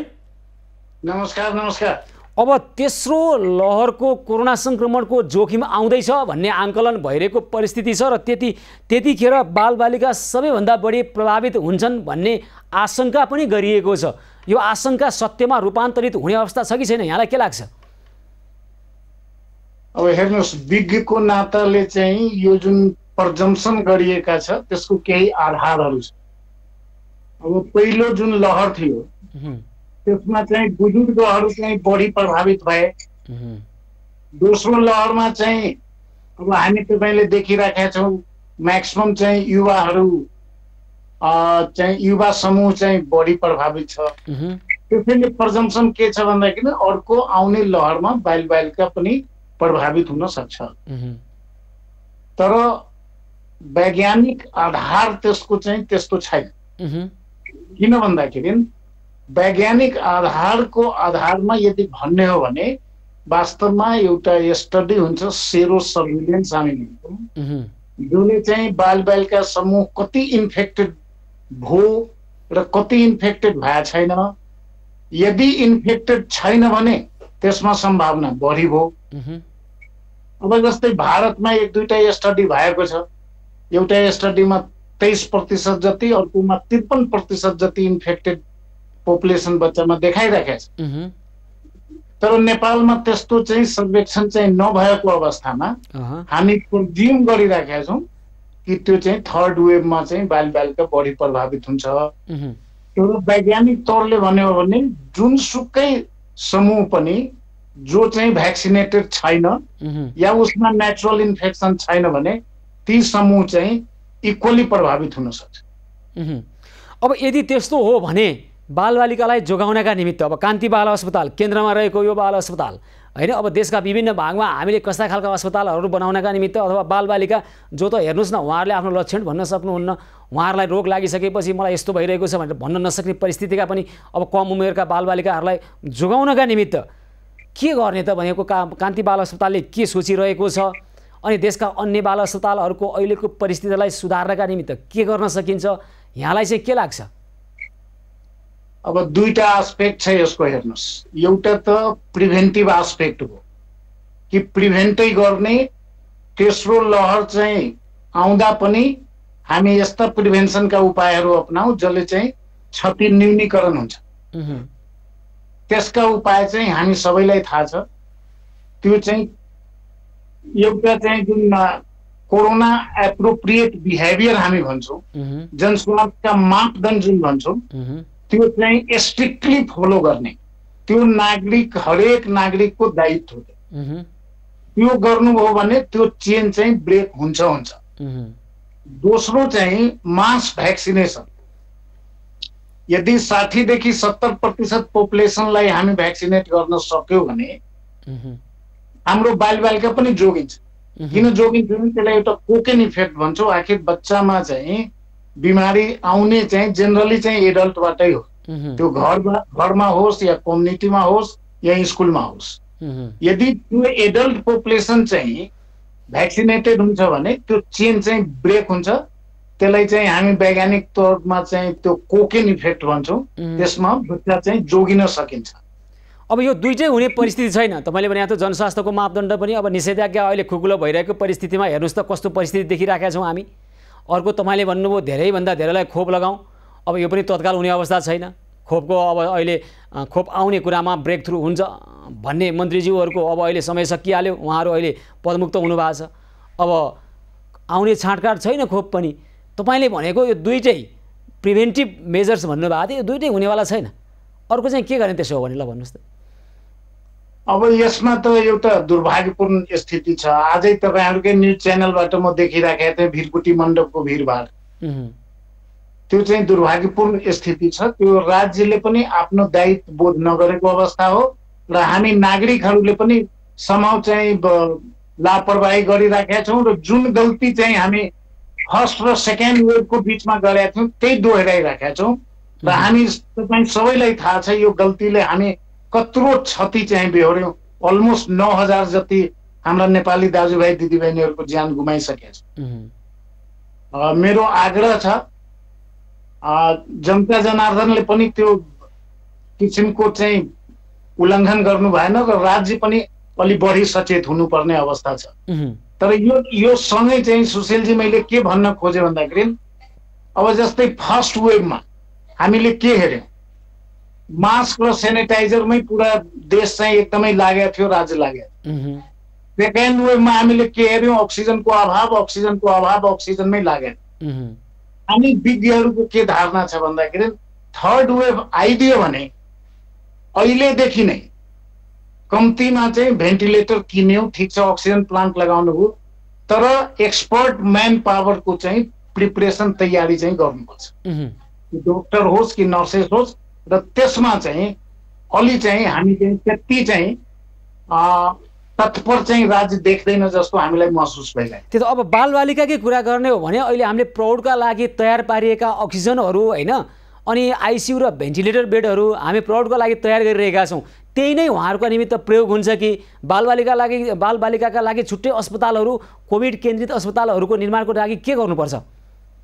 हेर्नुहोस्, हामी आज करिब 2 महिनादेखि यो कुरा भनिराखेका छौँ सरकारलाई कि यो मौका पनि हो, यो अपर्च्युनिटी हो ठुलो। त्यसै पनि हरेक प्रदेशमा एउटा मात्र कान्ति बाल अस्पताल पुरै देशमा छ। कम्तीमा हरेक प्रदेशमा 250 बेडको बाल अस्पताल खोलौँ र त्यसमा चाहिँ कम्ती 25वटा बेडको आइसियु चाहिँ राखौँ, ताकि भोलि यदि त्यो आइदियो भने पनि हामी चाहिँ वेल प्रिपेयर्ड हुन्छौँ म्यानेजमेन्ट गर्नलाई। यो भेन्टिलेटर र अक्सिजन प्लान्टले मात्र सुशीलजी हुँदैन, यो चाहिँ स्पेसलिस्ट केयर हो। त्यसैले अहिलेदेखि नै जुन हामीसँग 2-3 महिनाको टाइम छ त्यसमा चाहिँ म्यान पावर चाहिँ राखेर तिनीलाई ट्रेनिङ दिएर तिनीहरूलाई त्यो प्रिपेयर्ड गरेर इन्फ्रास्ट्रक्चरदेखि लिएर अरू रिसोर्सेसहरू जति जे छन् त्यो भेन्टिलेटर अक्सिजन सबै व्यवस्थित गरेर हामी पूर्व तयारी चाहिँ कम्प्लिट गर्नुपर्छ। र अहिले चाहिँ कान्ति बाल अस्पतालको क्षमता कति हो यसको क्षमता होइन? कोरोनाको उपचार गर्नका निमित्त यहाँहरूको अहिलेको क्षमताको स्तर के हो, अवस्था के हो? त्यसै गरी देशको अन्य भागमा के छ स्थिति? कान्ति बाल अस्पताल म चाहिँ यो 5 महिना पहिले डाइरेक्टरसिप लिएँ, यो थर्ड टाइम। हामी आउने बित्तिकै चाहिँ 25 बेडको एचडियू थप्यौँ र अर्को 25 बेडको एचडियू चाहिँ हाम्रो तयारी अवस्थामा छ। भनाइको मतलब टोटल 50वटा एसडियू हामीले तयारी अवस्थामा राखेका छौँ भने उता चाहिँ हामीले 39 बेडबाट 56 17वटा आइसियु बेड र 4वटा छुट्टै कोरोना डेडिकेटेड भेन्टिलेटर सहितको सुविधा हामीले गरिसकेका छौँ र थप चाहिँ 10 बेडको चाहिँ आइसियु भेन्टिलेटर सहितको चाहिँ व्यवस्थापन पनि सुरु भइसकेको छ। कान्ति बाल अस्पताल एकदमै प्रिपेयर्ड अवस्थामा छ। ईश्वर गरौँ कि त्यस्ता थर्ड वेभ बालबालिकामा त्यति प्रभावित नगरोस्, तर प्रभावित गर्यो भने पनि हामी चाहिँ पूर्ण रूपमा तयार छौँ। अब पूर्ण रूपले भन्नुभयो यहाँले, तपाईँले भने जस्तै हामी पनि त्यो सदिच्छा त व्यक्त गरौँ, शुभेच्छा व्यक्त गरौँ बालबालिकालाई प्रभावित नहोस्, तर प्रभावित हुन थाले भने के गर्ने भन्ने कुरामा तपाईँले 4वटा भेन्टिलेटर थप्ने कुरा थप्या भन्ने कुरा गर्नुभयो, 17वटा आइसियु। अब बिरामीको सङ्ख्याको अनुपातमा आकलन गरिएको सङ्ख्याको अनुपातमा त अब यो सङ्ख्या त केही पनि होइन फेरि पनि, होइन? अब दुईटा कुरा मैले भने नि तपाईँलाई, सर्भिस डिसेन्ट्रलाइज गर्नु पर्यो। प्रत्येक प्रदेशमा यदि हामीले गऱ्यौँ व्यवस्था, हरेक जिल्लामा चाहिँ हामीले 5 बेड आइसियु जुन हामीले रिकमेन्ड गरिराखेका छौँ त्यो गर्यो भने कान्ति बाल अस्पतालको 60 देखि 70% त बाहिरको रिफरल मात्र हो, त त्यो लोड चाहिँ कम हुन्छ। र मैले तपाईँलाई बिन्ती गरेँ नि, हामीसँग अहिले 50वटा थप चाहिँ एसडियु छ र त्यसपछि पनि हामीले 35वटा बेड चाहिँ तयारी अवस्थामा राखेका छौँ। यदि त्यस्तो आइपर्यो भने हामी ट्याकल गर्छौँ। तर अब भनौँ न, अब एकैचोटि चाहिँ अब धेरै केस आइदियो जसको सम्भावना चाहिँ कम देख्छु म, अनि एकैचोटि धेरै आइदियो भने त सुशीलजी इमान्दारीपूर्वक विश्वका डेभलप्ड कन्ट्रीहरूले पनि, अमेरिका र जापान र त्यो फ्रान्स र स्पेनले पनि गर्न सकेन भने त्यस्तो अवस्थामा त हामीलाई अप्ठ्यारो हुन्छ। तर हामीले सक्ने जति त गरिराखेका छौँ, त्यसो हो भने हो सक्ने जति म्याक्सिमम क्यापेसिटी जति हुन्छन्। जस्तै अब भनौँ न, अब हाम्रो टोटल क्यापेसिटी नै 325 बेडको छ र अहिलेसम्म हामीले 75 बेड मोटामोटी थपिसकेका छौँ। तर मैले सुरुमा पनि अंकित गरेँ, त्यो बेड थप्नु र त्यो भेन्टिलेटर थप्नुभन्दा बढी इम्पोर्टेन्ट अहिले के छ भन्दाखेरि थप म्यान पावर र त्यसमा पनि ट्रेन म्यान पावर चाहिँ हुनु अति आवश्यक छ र त्यसको तयारी चाहिँ हामीले सुरु गरिदिनुपर्छ। कान्तिमा सौभाग्यवश हामीले 35वटा नर्स, 20वटा मेडिकल अफिसरहरू सबै चाहिँ त्यो राखेका छौँ, उनीहरूलाई ट्रेनिङ पनि दिइसकेका छौँ। त्यस्तै किसिमको व्यवस्था चाहिँ पुरै देशमा हुनुपर्छ भन्ने हाम्रो मान्यता छ। ल, अन्त्यमा त्यसो भयो भने अब तेस्रो खालको कोरोनाको लहर आयो भने बालबालिकालाई जोगाउनका निमित्त के गर्नु पर्ला जस्तो यहाँलाई लाग्छ? सरकारलाई दिने सुझाव भन्नुहोस् त। एउटा कुरा त जनस्वास्थ्यको मापदण्ड जुन हामी भनिराखेका छौँ, एडल्टले गर्ने र बच्चामा गर्ने एउटै हो। खालि 6 वर्ष मुनिको बच्चाले मास्क लगाउन सक्दैनन्, तर 6 देखि माथिको बच्चामा हामी अभिभावकले उसलाई सिकाउनु पर्छ। एउटा कुरा म थप के भन्न चाहन्छु सुशीलजी, हाम्रा बालबालिका हामी एडल्टले जे गर्छौँ त्यसको नक्कल गर्छ। त्यसैले हामी आफ्नो जुन व्यवहार छ जनस्वास्थ्यका मेजर, त्यसको पुरै पालना यदि एडल्टले गर्यो भने बच्चाले पनि त्यो नक्कल गर्छ, त्यो सिक्छन्। त्यो चाहिँ एकदमै जरुरी छ। जनस्वास्थ्यका जुन 4 मेजर भन्छौँ हामी, त्यो चाहिँ अपनाउनु पर्यो। दोस्रो चाहिँ सबभन्दा महत्त्वपूर्ण कुरा के छ भन्दाखेरि यो अवसर हो हामीलाई बालबालिकासँग खेल्ने बस्ने समय छ, उसको स्कुल बन्द छ। तर दुर्भाग्य के छ भन्दाखेरि जुन स्कुलको इन्भाइरोमेन्ट भन्दा बाहिर हामीले राखेका छौँ बच्चालाई, कतिपय बच्चामा हामीले मानसिक समस्याहरू पनि देखिराखेका छौँ लङ लकडाउनले। त त्यो बच्चासँग एउटा रुटिन बनाएर उसलाई त्यो रुटिनमा अभ्यास गराउने, उसबाट अलिक क्रिएटिभ वर्कहरू गराउने, बच्चासँग खेल्ने त्यस्ता वातावरण बनाउने, ताकि त्यो मानसिक रूपमा पनि त्यसलाई केही असर नपरोस्। र अनेक जुन राम्रा बिहेभियर एटिकेसीका कुराहरू छन्, त्यो चाहिँ यो अपर्च्युनिटी हो हामी बच्चालाई सिकाउने र जुन स्वास्थ्यका मापदण्ड चाहिँ अपनाउने, बच्चालाई सकभर हुन्छ हजुर बाहिर नलाने र घरमा पनि इन्टरनल ग्यादरिङ पनि एभोइड गर्ने। त्यो बर्थडेको नाममा होस् या कुनै फङ्सनको नाममा होस्, कृपया मेरो आग्रह छ यहाँहरू सबैलाई, यो कुनै किसिमको चाहिँ भिड यसो ग्यादरिङहरू नगरिदिनुहोस्, आफू सुरक्षित बस्नुहोस्। हस्, हुन्छ, यहाँलाई धेरै धेरै धन्यवाद।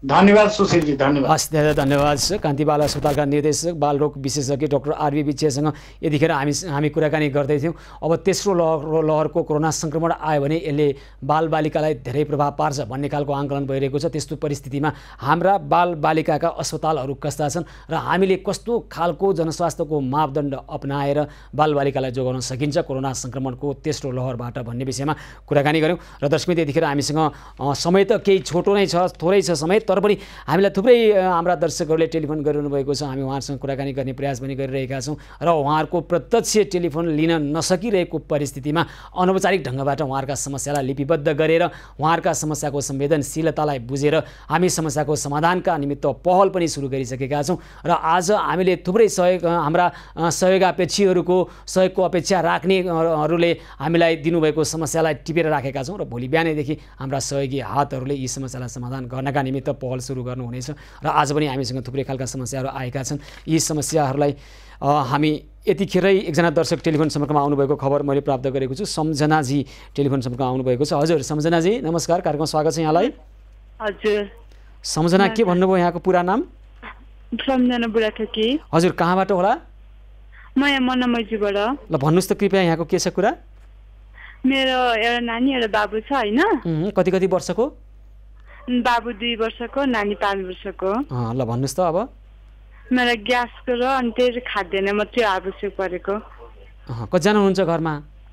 3 जना। ल ग्यास सकियो, अहिले के खाइरहनु भएको छ तपाईँ? खानु त अहिले त म चाउचाउ बनाएर खान्छु। अनि नानीहरूलाई के खुवाउनु भयो त 2 वर्षको नानीलाई? नानी बाबु नानी त्यही चाउचाउ भनेको अहिले तपाईँको घरमा दाल भात तरकारी पाक्ने कुरा भएन भन्नुभयो हो? हजुर। ल हुन्छ, तपाईँ घरमा हामी खाद्यान्न लिएर आउनेछौँ भोलि है त सम्झनाजी? हजुर। हस्, धेरै धन्यवाद छ। सम्झना बुढाथोकी मनमैजूबाट 2 वर्षको बच्चालाई 5 वर्षको बच्चालाई घरमा खाद्यान्न अभाव भएको कारणले उहाँले अहिले खाना त खानुभएको रहेछ तर चाउचाउ पकाएर खुवाउनु भएको रहेछ। हामी उहाँको घरमा भोलि नै खाद्यान्न लिएर पुग्नेछौँ। यस्ता खालका समस्याहरू आइरहेका छन्। अहिले पनि कोरोना सङ्क्रमणको जोखिमलाई न्यूनीकरण गर्नका निमित्त लगाइएको निषेधाज्ञा केही खुकुलो त बनाइएको छ, तर ज्याला मजदुरी गरेर अथवा न्यून आयबाट बाँच्ने परिवारलाई अहिले यो लामो समय भइसकेको छ। यो अवस्थामा अहिले उहाँहरूको आम्दानी हुन सकिरहेको छैन। त्यसकारण उहाँको घरमा अहिले चुलो निम्ने परिस्थितिहरू आइरहेको छ। हामी यस्ता खालका समस्यालाई तत्काल समस्याको समाधान गर्ने प्रयासमा जुटिरहेका छौँ। हामीलाई अनौपचारिक ढङ्गबाट पनि SMS मार्फत टेलिफोन गरेर पनि थुप्रै समस्याहरू आएका छन्। त्यसलाई लिपिबद्ध गरेर छिटोभन्दा छिटो समस्या समाधानको पहलका निमित्त निरन्तरता दिइरहेका छौँ र दिइरहनेछौँ। र भोलि पनि हामी यस्तै खालका समस्या होइन, समस्या समाधानको पहल सहित हामी आउनेछौँ। एभिन्युज पहलको आजको कार्यक्रमको समय भने सकिएको छ। कार्यक्रमबाट म सुशील पाण्डे लगायत सम्पूर्ण टिमलाई बिदा दिनुहोस्। यहाँहरू भने खबरभित्रको खबरको लागि हेर्दै गर्नुहोला एभिन्युज खबर। हस्त नमस्कार।